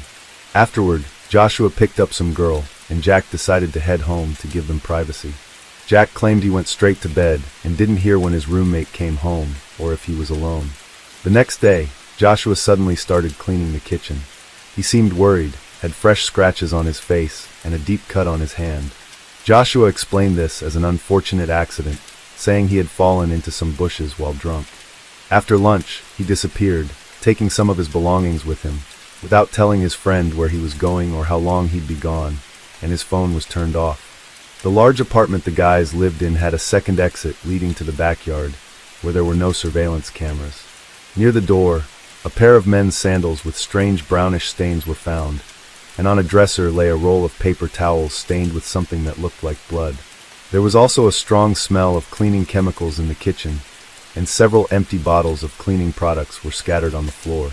All of this raised alarming suspicions, and from that point on, Joshua was considered the main suspect in the case of the missing student. The police decided to dig deeper into Hupperders' background and discovered that he was born and raised in Philadelphia, lost his father at an early age, who had been violently deprived of life, and this event had been traumatic for the child. Joshua enrolled at Temple University but never graduated, remaining a student until he was 29.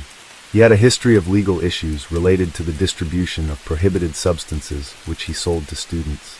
Additionally, he had served several months for burglary and had been charged multiple times for assaults on women in attempts to coerce them into intimacy. The search and first interrogation of the fugitive, it became clear that the suspect could be extremely dangerous, and there was still no information about the fate of the missing girl. The FBI joined the investigation, and soon it was determined that Joshua's phone had last been active in Wayne County, about 230 miles north of Philadelphia, near a lake. It was discovered that the fugitive's grandmother lived in that area, and he might be hiding at her house. Hupperders was indeed apprehended at his maternal grandmother's house. He appeared calm and didn't resist. He maintained that he didn't remember anything about the night of August 31st because he was drunk, and when asked about the fresh wounds on his body, he repeated the same story about falling into bushes that he had told his roommate Jack. He explained his sudden departure as wanting to spend the last weekend before the start of classes with family. When the police pointed out that they knew he wasn't enrolled in any university, he fell silent and demanded a lawyer. Meanwhile, experts working at the fugitive's apartment in Philadelphia found traces of blood on the floor, plumbing, and in the trash can. They were waiting for the test results to determine whose blood it was, and the hope of finding the missing girl alive was fading with each passing minute. During the search of Joshua's room, several bags of various prohibited substances were found, along with about $20,000 in cash. The mysterious container detectives continued to search Hupperders' residence, including the backyard accessible through the second door.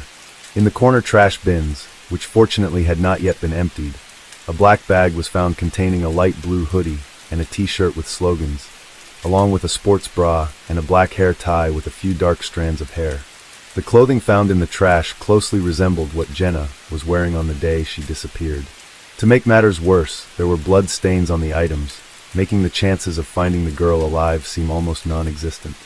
Nevertheless, the search continued, and the suspect remained silent. On September 2nd, Hupperter's stepfather unexpectedly called the police, reporting that on August 31st, the man had visited his mother's house in Jenkintown. He had arrived by taxi, carrying a large, opaque plastic container that was very heavy. Joshua explained that it contained his books and some personal belongings. He left the container in the garage and left early the next morning, taking another taxi. The stepfather found this suspicious, as the container was unusually heavy and gave off a strange feeling. Knowing his stepson's criminal past, the elderly man decided to inform the police without telling his wife. He didn't know where Joshua went afterward, but heard him asking the driver not to log the trip in the app, promising to pay in cash. The grisly discovery in the shed. By the time the stepfather called, Hupperter's had already been apprehended, and a search of his grandmother's house had yielded no suspicious findings. The fate of the mysterious plastic container remained unknown, and the authorities suspected it might have been sunk in a lake. They considered involving divers in the search, but the case took an unexpected turn. It turned out that Joshua's grandmother's husband had a small shed located a significant distance from the house, nearly hidden by overgrown bushes and trees. The man stored an old boat and fishing gear there, though he hadn't used them in a long time. On September 3rd, he decided to check the shed and noticed the lock on the door was broken. Suspecting thieves, he entered but found everything in its place, except for a strange container that hadn't been there before. He opened the container and recoiled in horror. Inside was the severely mutilated naked body of a young woman. He immediately called the police to the gruesome discovery. The authorities quickly realized whose remains the pensioner had found in his shed and called in Burley's parents for identification. Jenna's mother fainted, and her father nearly had a heart attack when their worst fears were confirmed. The crime scene through witness testimony and surveillance footage, investigators established that Hupperter's had plied the already intoxicated girl with more alcohol and then lured her to his home. When Jenna realized she was trapped, she managed to send several friends messages asking for help, but none responded. At the apartment, Joshua attacked the girl and tried to force her into intimacy, but she fought back fiercely, scratching the criminal and cutting his hand with a kitchen knife. However, he managed to knock the knife out of her hand and repeatedly slammed her head against the floor. He incapacitated Jenna and took advantage of her before strangling the poor girl with his bare hands. He then placed her body in a container he found in the storage room and cleaned up the crime scene as best he could. The autopsy revealed that Jenna died from mechanical asphyxiation. Her body showed numerous abrasions, bruises, and even bite marks. She also had a traumatic brain injury and signs of intimate assault. The blood found on the shoes and paper towels in the apartment was hers. Her hair was on the hair tie in the trash can, and the blood and semen found on her clothing matched the defendant's. The trial and sentencing Hupperter's refused to take a plea deal or admit guilt, even though his culpability was never in doubt. Furthermore, a search of his grandmother's house revealed a backpack containing his documents, cash, and a few essentials indicating that the criminal had intended to flee and was caught just in time. The trial of the criminal and assailant began only in the spring of 2019, a year and a half after the horrific crime. The defense attorneys desperately tried to shift all the blame onto the deceased girl, claiming that she had voluntarily come to Joshua's apartment and provoked him. However, the defense's statements sparked outrage among everyone present. After 9 days of hearings, the defendant was found guilty on all counts and sentenced to life imprisonment, with the possibility of parole only after 60 years. Case 6. It was a quiet morning on February 24, 2023, until chaos broke out in the Bamfield home. Shouts and screams echoed from the upstairs bedroom, followed by the sound of gunshots. When police arrived, they found a scene that didn't quite make sense. 2 bodies, a knife, and a story that felt off. What really happened that day? How did things spiral so out of control? As investigators dug deeper, they uncovered shocking secrets that turned this into a story of betrayal, conspiracy, and murder. In 2003, at the age of 18, Christine enrolled at Quinnipiac University in Connecticut to pursue a degree in nursing. In 2004, during her first year of college, she met Brendan Robert Bamfield, and before long the two started dating. Christine graduated in 2007, and the following year, in 2008, Brendan proposed to her. Their engagement lasted nearly 2 years, culminating in their marriage on June 12, 2010. Christine was a devoted nurse who loved her job, often working grueling 16-hour night shifts. Despite the exhausting schedule, she found fulfillment in her work. On social media, she occasionally shared her fitness journey at a local gym, where Brendan would sometimes join her. Friends of the couple noted how Brendan was always supportive, encouraging Christine in her workouts and complimenting her progress. Christine once posted about how happy she felt when Brendan motivated her, especially after he noticed the positive changes her healthy routine brought to her life. Brendan, on the other hand, was more reserved online, rarely sharing personal details. He worked as a federal agent in the tax department, investigating fraud and tax evasion cases. Together, Christine and Brendan built a life that reflected their shared efforts and deep connection. They enjoyed attending football games, hosting parties, taking vacations, and traveling abroad. They were the picture of a typical American couple, meeting young and dreaming of a bright future together. The couple initially lived in New York before relocating to Herndon, Virginia. Their home, valued at over $1 million, was in one of the city's most desirable neighborhoods. Financially stable, both enjoyed excellent salaries and a comfortable lifestyle. Their jobs sometimes required travel, which meant they were occasionally apart for work. In one social media post, Christine mentioned having to leave their dog at a pet hotel because both she and Brendan were traveling for work simultaneously. In October 2017, Christine, then 32, announced on social media that she was 3 months pregnant. On March 30th, 2018, she gave birth to a baby girl. From then on, Christine's social media posts reflected her joy as a mother, sharing pictures of her family. In 2019, the Banfields decided to join the Culture Care Au Pair program. For those unfamiliar, the program facilitates cultural exchange, allowing au pairs to live with families abroad, care for their children, and study, all while receiving accommodation, meals, and a stipend. In April 2019, Amanda, a young Brazilian woman, joined the family through the au pair program. Over the next 2 years, Amanda developed a close bond with the family. She shared photos of their trips, celebrations, and everyday life, showing a strong relationship with the Banfields. Christine even referred to Amanda as part of the family. Amanda's time with the Banfields ended in 2021, but she extended her stay for 6 months due to global travel restrictions. Encouraged by their positive experience, the Banfields sought another au pair, specifically someone Brazilian. They met Juliana Perez Magalhães, a 23-year-old nurse from Sao Paulo, Brazil. Juliana arrived in late 2021 after completing the au pair application process.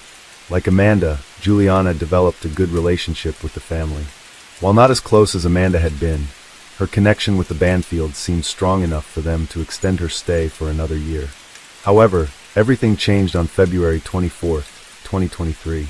At approximately 7:50 a.m., a brief 911 call was made from Juliana's phone, but ended abruptly. 13 minutes later, another call came through, during which Juliana reported that a friend was injured. Moments later, Brendan took the phone and told the dispatcher he had found his wife, Christine, with stab wounds in their upstairs bedroom and had shot a man named Ryan.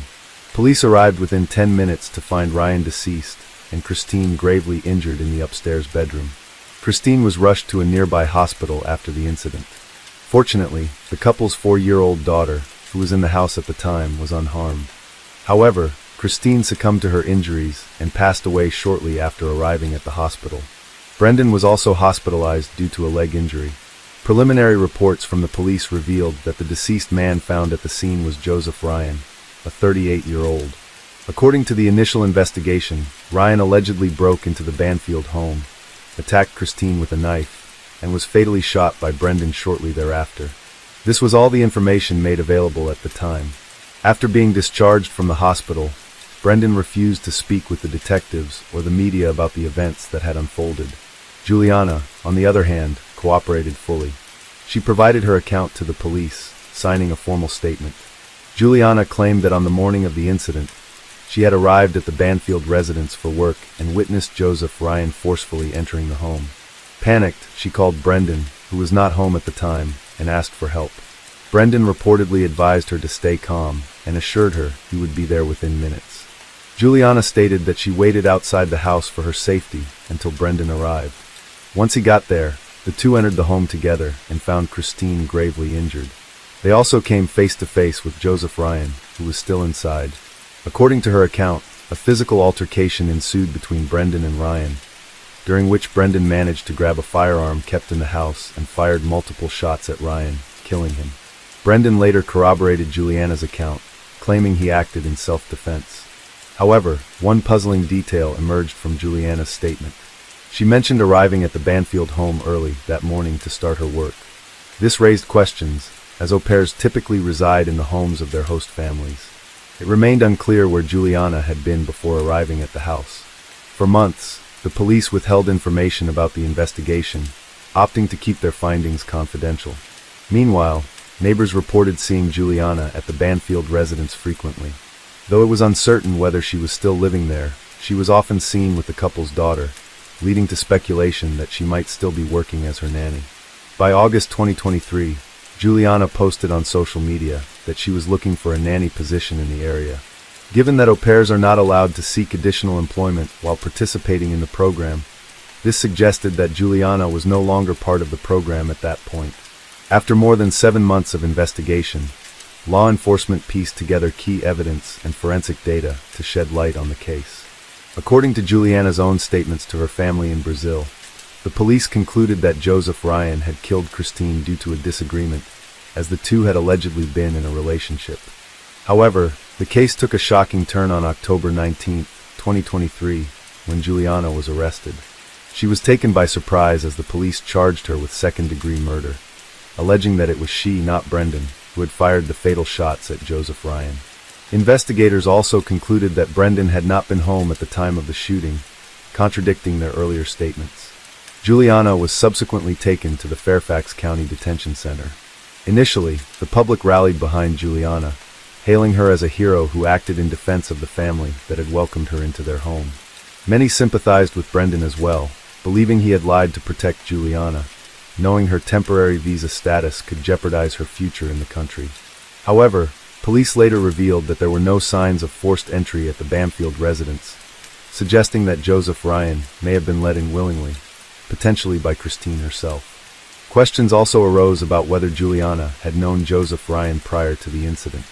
These revelations shifted public opinion dramatically.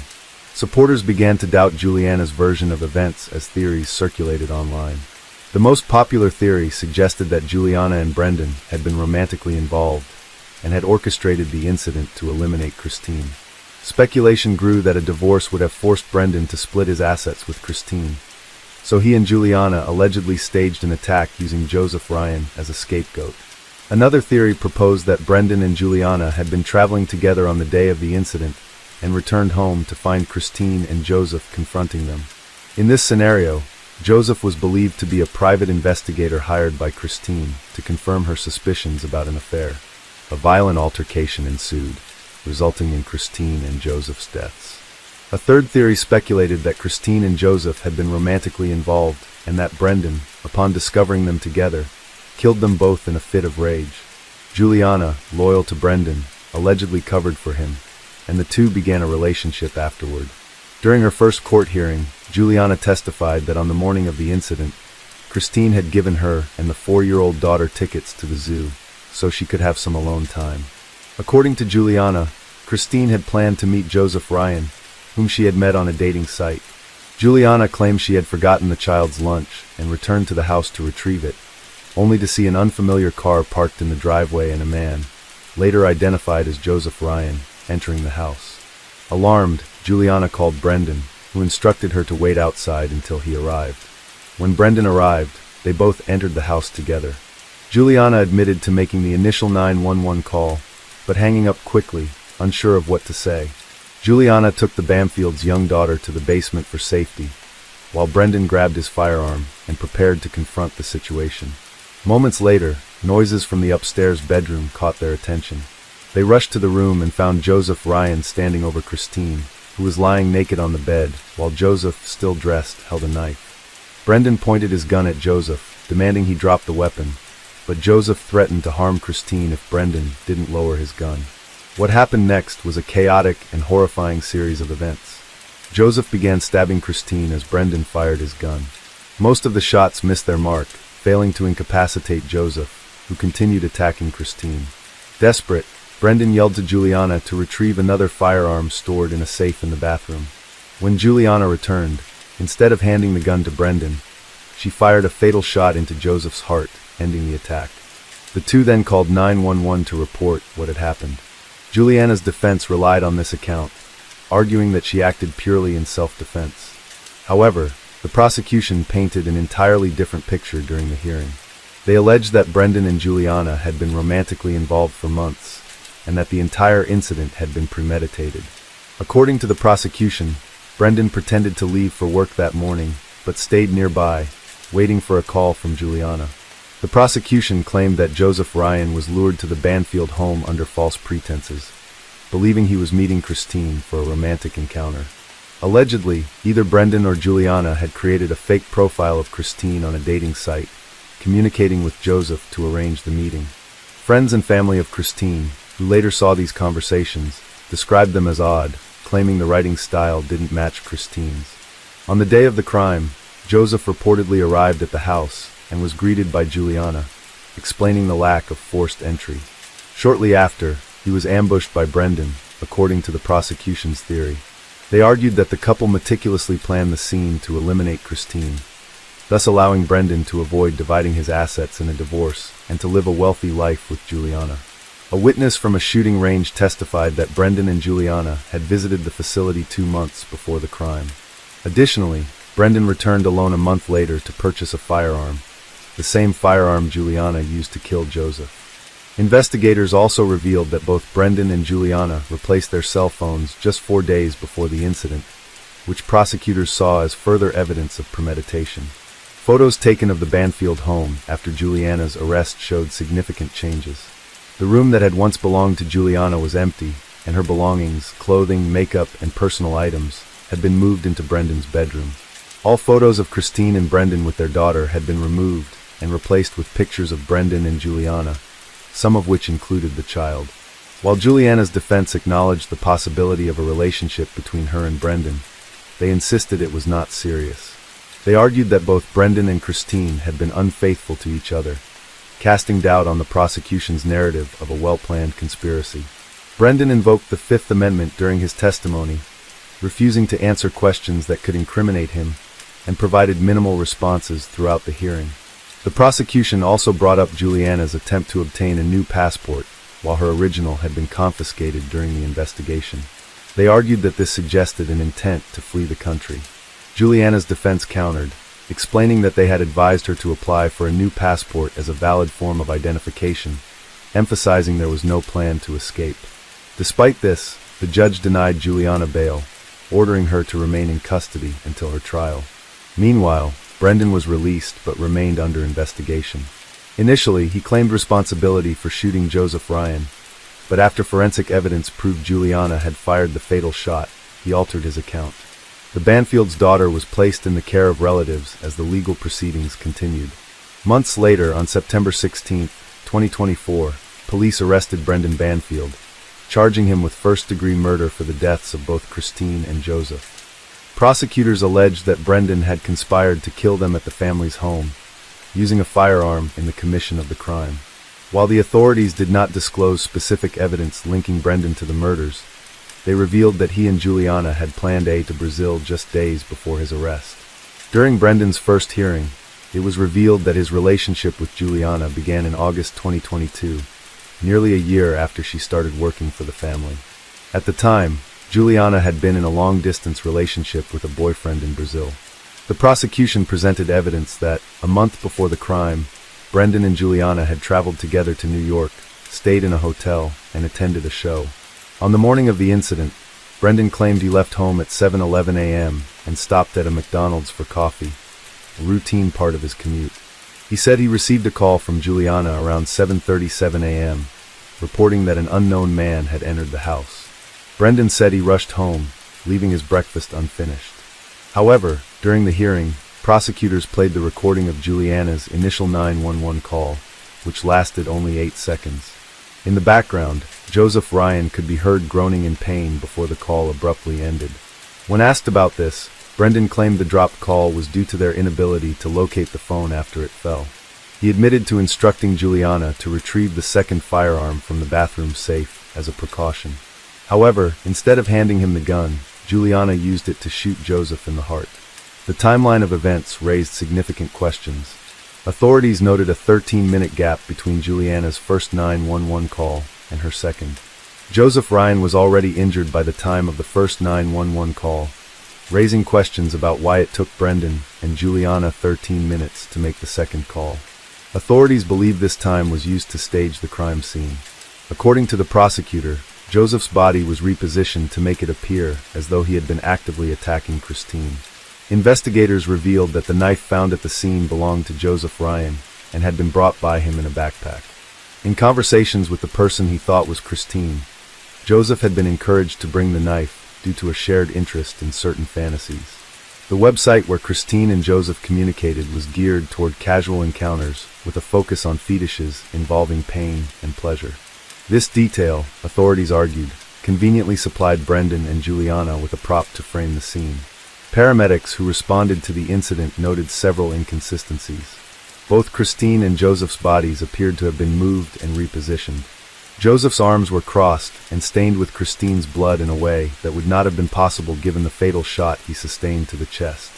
Additionally, while paramedics worked to save Christine, Brendan reportedly showed little concern for her condition, asking repeatedly whether Joseph was still alive.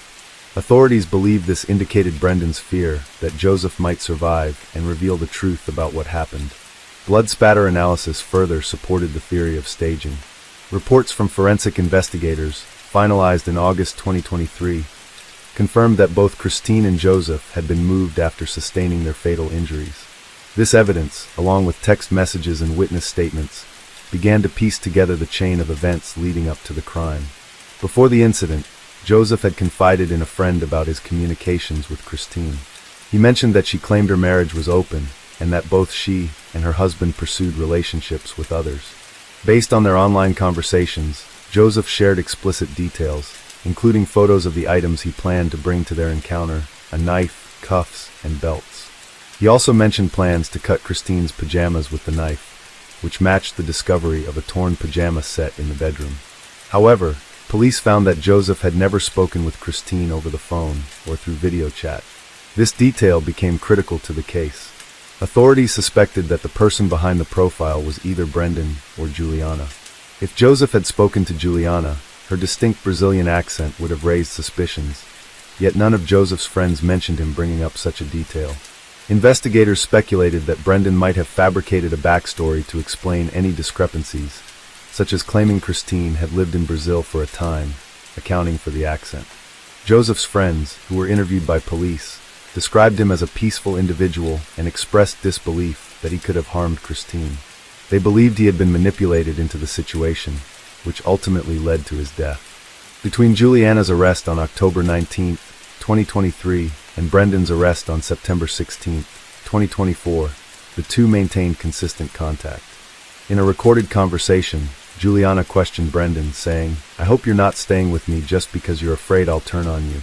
Brendan responded by telling her to be quiet.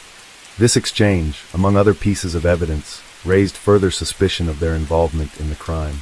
By late October 2024, Juliana agreed to a plea deal to avoid a full trial. She pleaded guilty to involuntary manslaughter and agreed to testify against Brendan at his upcoming trial, scheduled for February 2025. The prosecution stated that Juliana's sentencing would depend heavily on her testimony and the outcome of Brendan's case. During her confession, Juliana revealed how Brendan masterminded the entire plan. Their romantic relationship began in August 2022, roughly a year after Juliana started working for the family. By fall 2023, Brendan expressed his desire to get rid of Christine and began orchestrating the crime. Using a fake profile on an adult dating site that catered to fetish-based fantasies, Brendan posed as Christine and initiated contact with Joseph Ryan.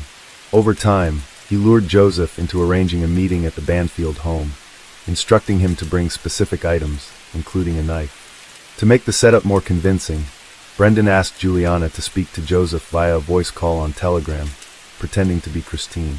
Juliana confessed that she was reluctant to participate, but ultimately complied. On the day of the incident, Brendan waited nearby after leaving the house under the pretense of heading to work. He instructed Juliana to handle Joseph's arrival and to play along with the charade. Juliana admitted to feeling trapped and fearful, but said Brendan's control over her left her with little choice. Juliana followed the plan and made the calls as instructed. However, Christine's phone went straight to voicemail because Brendan, before leaving that morning, had turned it off and hidden it in a kitchen drawer. Brendan, waiting at a nearby McDonald's, received Juliana's call and pretended to attempt to call Christine, knowing full well it would also go to voicemail. He then returned to the house, picked up Juliana and the couple's daughter, and entered the home through the basement. They left the child there before heading upstairs to the bedroom Brendan shared with Christine. Brendan carried his service weapon, and Juliana had the firearm Brendan had given her earlier that morning. When they entered the bedroom, they found Joseph holding Christine, who was naked. Brendan shouted, "Police!" before shooting Joseph in the head, causing him to fall away from Christine. Juliana then made the first 911 call, during which Joseph could be heard groaning in pain. Following Brendan's instructions, Juliana ended the call prematurely. Afterward, Brendan grabbed the knife Joseph had brought and stabbed Christine multiple times. Meanwhile, the 911 operator attempted to call back, but Juliana did not answer. Then Juliana noticed Joseph was still moving. She fired the fatal shot into his heart, as later confirmed by the medical examiner. Brendan then staged the crime scene, moving Christine and Joseph's bodies closer together to make it appear as though Joseph had attacked Christine. Once the staging was complete, Brendan instructed Juliana to make a second 911 call, in which she reported that an intruder had broken into the Banfield home and attacked Christine. When the police and paramedics arrived, Brendan accompanied Christine to the hospital, while Juliana went to the police department with the couple's daughter. The events that followed became the subject of widespread public scrutiny. Juliana's confession left little doubt that the crime was a conspiracy orchestrated by her and Brendan to murder Christine and begin a life together. Brendan's trial is set for February 2025, with Juliana's sentencing scheduled to follow shortly thereafter. Joseph Ryan's mother has avoided interviews to respect the investigation, but made a poignant social media post after Brendan's arrest, stating that living without her only son has been unbearably difficult. She added that her hope for justice is the only thing keeping her going. Both Christine's and Brendan's families have expressed deep shock and sorrow over the events. Christine was laid to rest at Queen of All Saints Cemetery in Suffolk County, New York.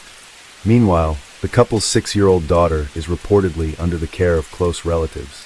As for Joseph Ryan, no information about his funeral has been made public. The families involved remain haunted by the tragedy, while the nation watches closely for justice to be served. Case 7. It was supposed to be a quiet night in a peaceful neighborhood, but everything changed when a woman, bleeding from her forehead and with duct tape on her hands, showed up at her neighbor's door, pounding and screaming for help. "Someone's in my house," she cried. "My husband is dead." When the police arrived, they found the house in complete chaos. Furniture was overturned, things were missing, and in the bathroom, they discovered a man's lifeless body, his hands tied behind his back. At first, it seemed like a robbery gone wrong, but as investigators dug deeper, they uncovered secrets of betrayal and obsession, leading to a plan so shocking it left everyone stunned. What really happened that night? The truth was darker than anyone could have imagined. Angel Marie Wilson was born in 1973 in the United States and grew up in Sterling Park, Virginia. She attended Parkview High School, and while much of her early life remains private, she later married and had 4 children into the world. 2 daughters, Michaela and Victoria, and 2 sons, Aaron and Benjamin. Unfortunately, their union ended in separation, and while the divorce was still being finalized, Angel's life took a new direction. In 2011, while dropping her children off at school, Angel met Milton Henry Sawyer, a man whose children also attended the same institution. Milton, born on July 9, 1963, in North Carolina, was the son of Doris and Henry Sawyer and had a sister, 3 brothers, and a half-brother. Milton excelled academically, earning degrees in mathematics and computer science from the University of North Carolina. After graduating, he worked managing university data, but ultimately sought a career that aligned more closely with his interests. Milton had long been passionate about antiques and collectibles. Turning that passion into a livelihood, he established a successful pawn shop and antique store called the Counter of Stranger, which focused on collectibles and precious metals. The shop was conveniently located just 3 miles from his home. Although Milton was married and had 3 children, his personal life grew complicated, and a later extramarital relationship resulted in a 4th child. The divorce that followed was amicable, allowing Milton to move forward. Despite their 10-year age difference, Angel and Milton began a relationship and married in 2012. Angel adopted her husband's last name, becoming Angel Sawyer, and together they created a blended family of 7 children. Angel also became actively involved in Milton's business. The store was renamed Treasure Hunter, and Angel took the lead in reorganizing the inventory to enhance its appeal to customers. Her efforts, including revising prices and creating a more customer-friendly layout, were highly appreciated by Milton. For the next 6 years, their lives seemed idyllic. As the older children moved out, the family home eventually housed just the couple and their 2 youngest daughters. In 2017, Angel experienced a minor car accident that left her with lingering pain in her shoulder and hip. After consulting several doctors without finding relief, she was referred to Isaac Melcher, a practitioner of dry needling. This alternative therapy, similar to acupuncture but focused on muscles and tissues, offered a glimmer of hope for Angel, who was growing frustrated with traditional treatments. In the fall of 2017, Angel began her sessions with Isaac. The early appointments were professional, with their conversations centered on her treatment and general topics. Isaac recommended a plan involving 2 to 3 sessions per week, and Angel agreed, hoping to find relief from her persistent pain. As time went on, Angel's sessions with Isaac became increasingly personal. She began to confide in him about issues in her marriage, painting a picture of her life as one of restriction and control. She claimed her husband, Milton, was domineering, focused solely on work and their home. According to Angel, he didn't allow her to spend time with friends or even attend church alone because he didn't want her around other men. Ironically, she also described him as distant and uninterested, alleging that even if she were naked beside him, he wouldn't pay her any attention. Her revelations grew darker as she recounted episodes of emotional abuse, saying Milton often shouted at her, causing severe anxiety that left her vomiting or suffering panic attacks. These complaints fostered a bond between Angel and Isaac. Though Isaac was married and deeply religious, he couldn't ignore the growing connection he felt to this vulnerable and seemingly misunderstood woman. Angel's behavior became more suggestive, and in December 2017, she sent him a bold message offering to share a photo of herself naked in a jacuzzi. Despite knowing the risks, Isaac couldn't resist and accepted her offer. This marked the beginning of an illicit affair. Their first date was fraught with hesitation as Isaac expressed concerns about jeopardizing his career and his marriage. Angel appeared understanding and even offered to stop pursuing the relationship. However, during her next therapy session, she disrobed in front of him, breaking down his final reservations. The affair intensified, with the pair communicating through private messaging platforms and meeting regularly at the clinic under the guise of therapy sessions. By late 2017, their meetings occurred 3 to 5 times a week. In January 2018, their affair hit a snag. Milton began suspecting that Angel's therapy sessions were more than professional. Angel informed Isaac she could no longer attend his clinic. Isaac took this as a sign to end the relationship, but Angel pleaded, claiming she couldn't live without him and even hinting at suicidal thoughts. Whether genuine or manipulative, her words convinced Isaac to continue their affair. By April, Angel had persuaded Milton to allow her to return to therapy, claiming it was necessary for her health. Though the therapy sessions were short-lived, the affair continued in secret. Angel frequently expressed fears of what Milton might do if he discovered their betrayal, adding to the tension between the lovers. It was clear Milton had strong suspicions, but matters escalated over Memorial Day weekend when the 2 families coincidentally crossed paths at Jeanette's Pier, a popular fishing spot. Milton was visibly displeased to see Isaac there, and the encounter was equally uncomfortable for Isaac, though nothing transpired at the time. A few days later, one of Angel's daughters called Isaac's employer to warn them that Milton planned to confront Isaac at the clinic. The clinic's management, fearing a confrontation, contacted the Elizabeth City Police. Officers were sent to speak with Milton, advising him to avoid Isaac's workplace. Following this, Isaac reached out to Angel to check on her safety, worried Milton might have harmed her. Angel reassured him, saying nothing had happened yet. In June, Isaac's growing fear for Angel's safety reached a breaking point when he suddenly lost contact with her through their usual social media channel. After days of anxious attempts, he finally managed to speak with her over the phone. However, their conversation brought him no comfort. Angel explained that Milton had taken her phone, leaving her unsure if they could continue their communication or their relationship. By the end of June, Isaac was spiraling. Consumed by his obsession with Angel, he contemplated leaving his wife and their 3 young children to be with her. His thoughts were consumed with rescuing her from the supposed danger Milton posed. Angel confided that she was terrified of her husband and planned to move to Florida as soon as her daughters left for college. To Isaac, the idea of Angel leaving was unbearable, so he offered to find a safe place where they could continue their relationship away from Milton, whose suspicions of infidelity had grown. Though Angel repeatedly denied the accusations, Milton remained unconvinced. At some point, Milton even confronted Isaac at his clinic. Isaac firmly denied any relationship beyond professionalism, but tensions remained high. Everything came to a head in the early hours of August 2nd, 2018. A bloodied and frantic Angel appeared at a neighbor's door, pounding desperately. When the neighbor opened the door, they found Angel screaming hysterically, blood streaming from a gash on her forehead. Her hands bore remnants of electrical tape, and she appeared utterly terrified. Between sobs, Angel managed to say that someone had broken into her home and that her husband was dead.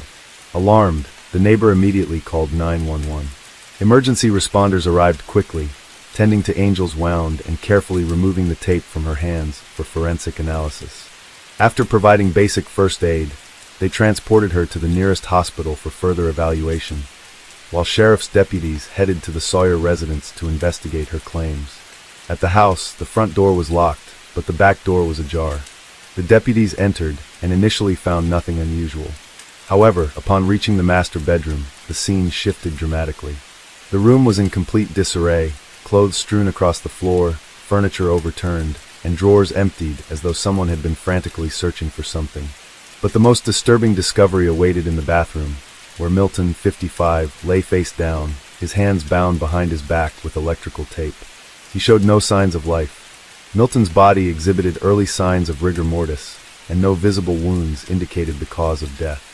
Bloodstains in the bedroom hinted at a struggle, and it initially appeared that a tragically wrong. However, a closer inspection of the house revealed strange details, such as the back door key left conspicuously on an outdoor table, a glaring oversight for any intruder.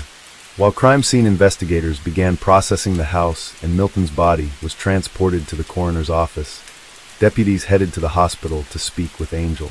According to her account, only she and Milton had been home that night, as their daughters were staying with friends. She said she and Milton had been in their bedroom watching TV when she decided to fetch some snacks from the kitchen. As she opened the bedroom door, she came face to face with an armed intruder, dressed entirely in black and wearing a mask that concealed everything but his eyes. Angel described how the intruder, wielding what she identified as a long-barreled handgun, shouted at her to get on the floor. He cursed repeatedly, demanding money and valuables, claiming he knew they owned the treasure-hunting store and dealt in gold. The man forced Milton into the bathroom, ordered him to lie face down, and bound his hands with electrical tape. He then turned his attention to Angel, striking her in the head and rendering her unconscious. When Angel regained consciousness, she struggled to free herself from the tape. Once she managed to free one hand, she attempted to revive Milton, but he was unresponsive. Panicked, she fled the house and sought help from the nearest neighbor. In the days following Milton's death, the investigation progressed rapidly. Preliminary autopsy results revealed that Milton had died from asphyxia caused by neck compression. Investigators also confirmed that the intruder had entered through the back door, using a key that had been left conspicuously in plain sight. With this information, Angel was called back to the police station for further questioning. During this interview, she reiterated that Milton was a jealous man who didn't allow her to go anywhere alone. She explained that she spent most of her time at home with the children and relied on Milton for anything they needed. However, detectives were more interested in understanding why the back door key had been left so visibly accessible, particularly since the intruder bypassed the front door entirely, a detail unusual in cases like this. Angel explained that they had several children who frequently lost their keys, so leaving the back door key in an obvious spot had become their solution. She recounted the night of the incident, claiming that when she opened the bedroom door, she was confronted by the masked intruder. According to Angel, she was naked at the time and, fearing for her safety, grabbed one of Milton's shirts before complying with the man's order to lie on the floor. She said both she and Milton cooperated with the intruder's demands. The attacker tied their hands and demanded cash, jewelry, and the keys to their store, where he believed gold was kept. Angel struggled to explain how the intruder managed to subdue and move Milton, a man over 6 feet tall and weighing around 220 pounds. At one point, she said she tried to escape but was thrown to the ground, hitting her head on the edge of a table. She also claimed the intruder dropped his phone during the chaos. After helping him retrieve it, the man supposedly thanked God, took the phone, and left. Angel recounted how she freed one hand from her bindings, attempted unsuccessfully to wake Milton, vomited out of shock, and then sought help from a neighbor. Investigators questioned Angel multiple times, and during one session, she suggested a possible suspect, a man named Dylan, who had frequently sold stolen goods to their store. However, police quickly ruled him out as he was in custody at the time of the incident. The investigation took a dramatic turn when one of Milton's sons mentioned Isaac, Angel's therapist. He revealed that Milton suspected Angel and Isaac had a relationship beyond the professional, leading to significant arguments in the marriage. When questioned, Angel claimed Isaac had once been her therapist, but alleged he later harassed her with messages from fake accounts after she blocked him. With Isaac now on their radar, detectives visited him. Isaac denied any romantic involvement with Angel, but when asked to voluntarily surrender his cell phone, he claimed it had been damaged by spilled water and discarded. He said he had purchased a new device the same night of Milton's death from a convenience store, but had no receipt to prove it. When investigators checked the store, there was no record of such a purchase or any surveillance footage showing Isaac at the location. Detectives obtained a warrant to search Isaac's home, only to find that he had left for Oregon to visit his mother. His wife and children were also reportedly out of town. Meanwhile, Angel informed investigators that she had received a message from Isaac via a social media platform and handed over her phone. However, when police reviewed her phone, they found not only the message she mentioned, but also a series of exchanges that clearly indicated a romantic relationship between her and Isaac. Confronted with this evidence, Angel deleted the messages in front of the detectives, instantly raising suspicion against her. Isaac's conscience, however, was weighing heavily on him. While in Oregon, he reportedly confessed his actions to his mother. Encouraged by her advice, he also confessed to his pastor. Realizing the seriousness of the situation, the pastor contacted the sheriff's office handling the case. Detectives traveled to Oregon to interview the pastor, who agreed to help. At their request, he called Isaac to discuss the case, using a secure call application as requested by Isaac. Unbeknownst to Isaac, police were with the pastor, listening to the conversation on speakerphone. After exchanging pleasantries, which included Isaac's wife participating briefly, the pastor shifted the conversation to the subject at hand.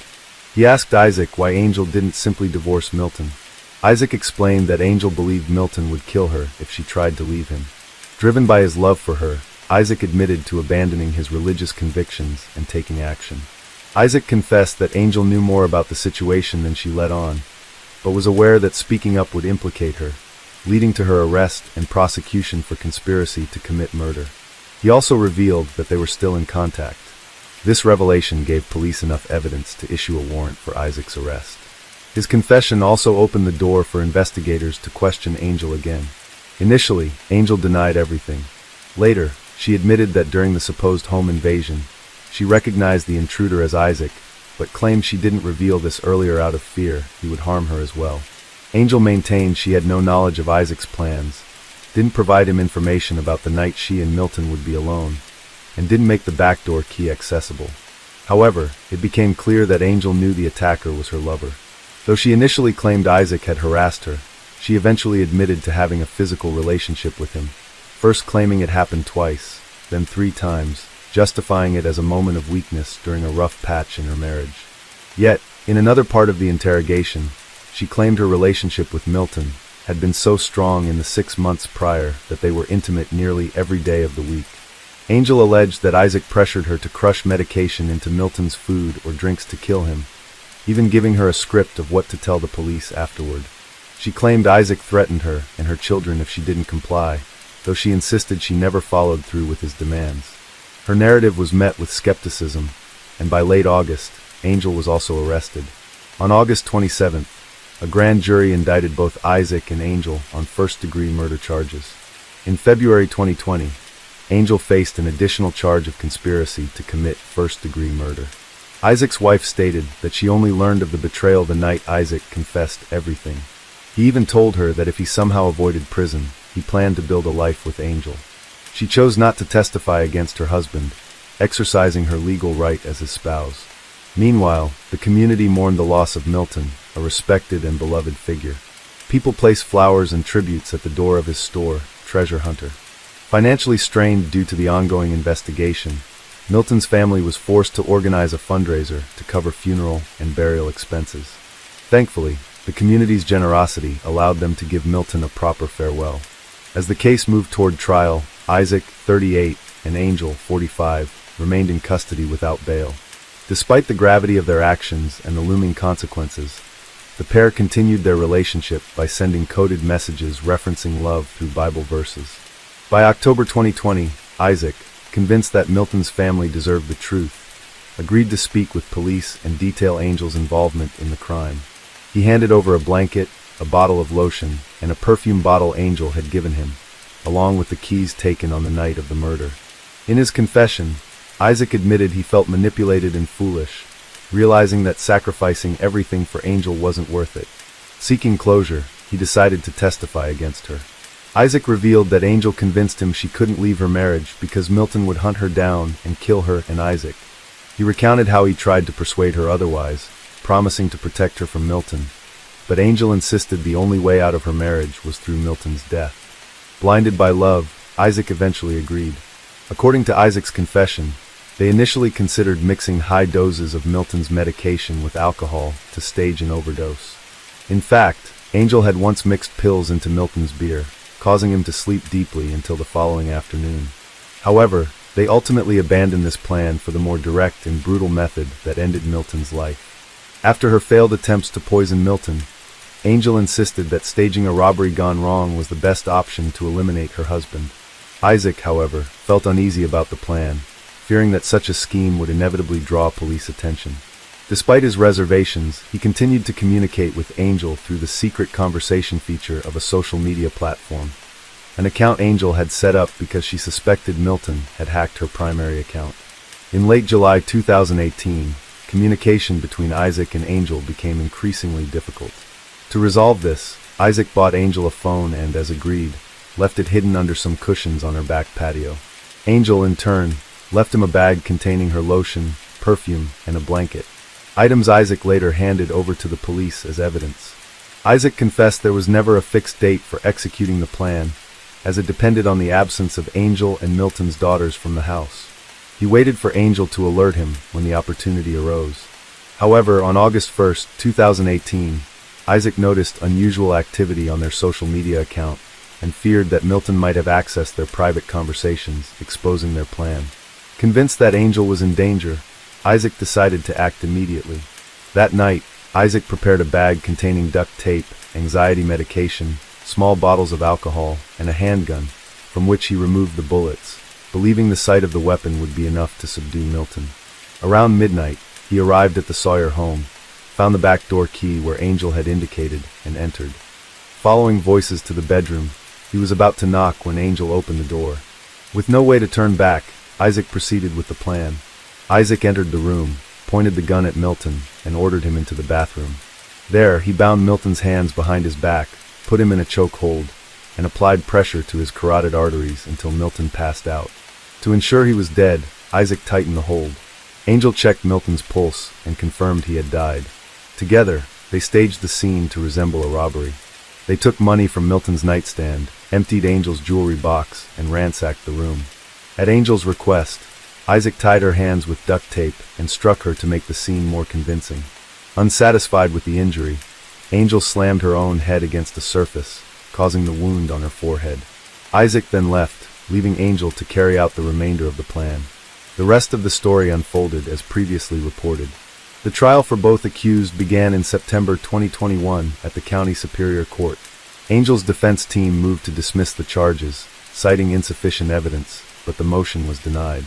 Angel refused to testify during the proceedings, while Isaac took the stand, providing a detailed account of the events. His testimony was crucial to the case, but Angel's defense sought to discredit him, arguing that he was an unreliable witness motivated by a desire to reduce his sentence. After less than 30 minutes of deliberation, the jury returned a unanimous guilty verdict for both defendants on all charges related to the murder of Milton. Angel was sentenced to life imprisonment without the possibility of parole. Isaac was sentenced to 20 years in prison, with a release date set for 2042. Angel appealed her conviction, but in March 2023, her appeal was denied. While she retains the option to petition a higher court, it is highly likely that Angel will spend the rest of her life in prison. To the gripping true crime stories of Latin America. Don't miss out. Subscribe now for more thrilling investigations.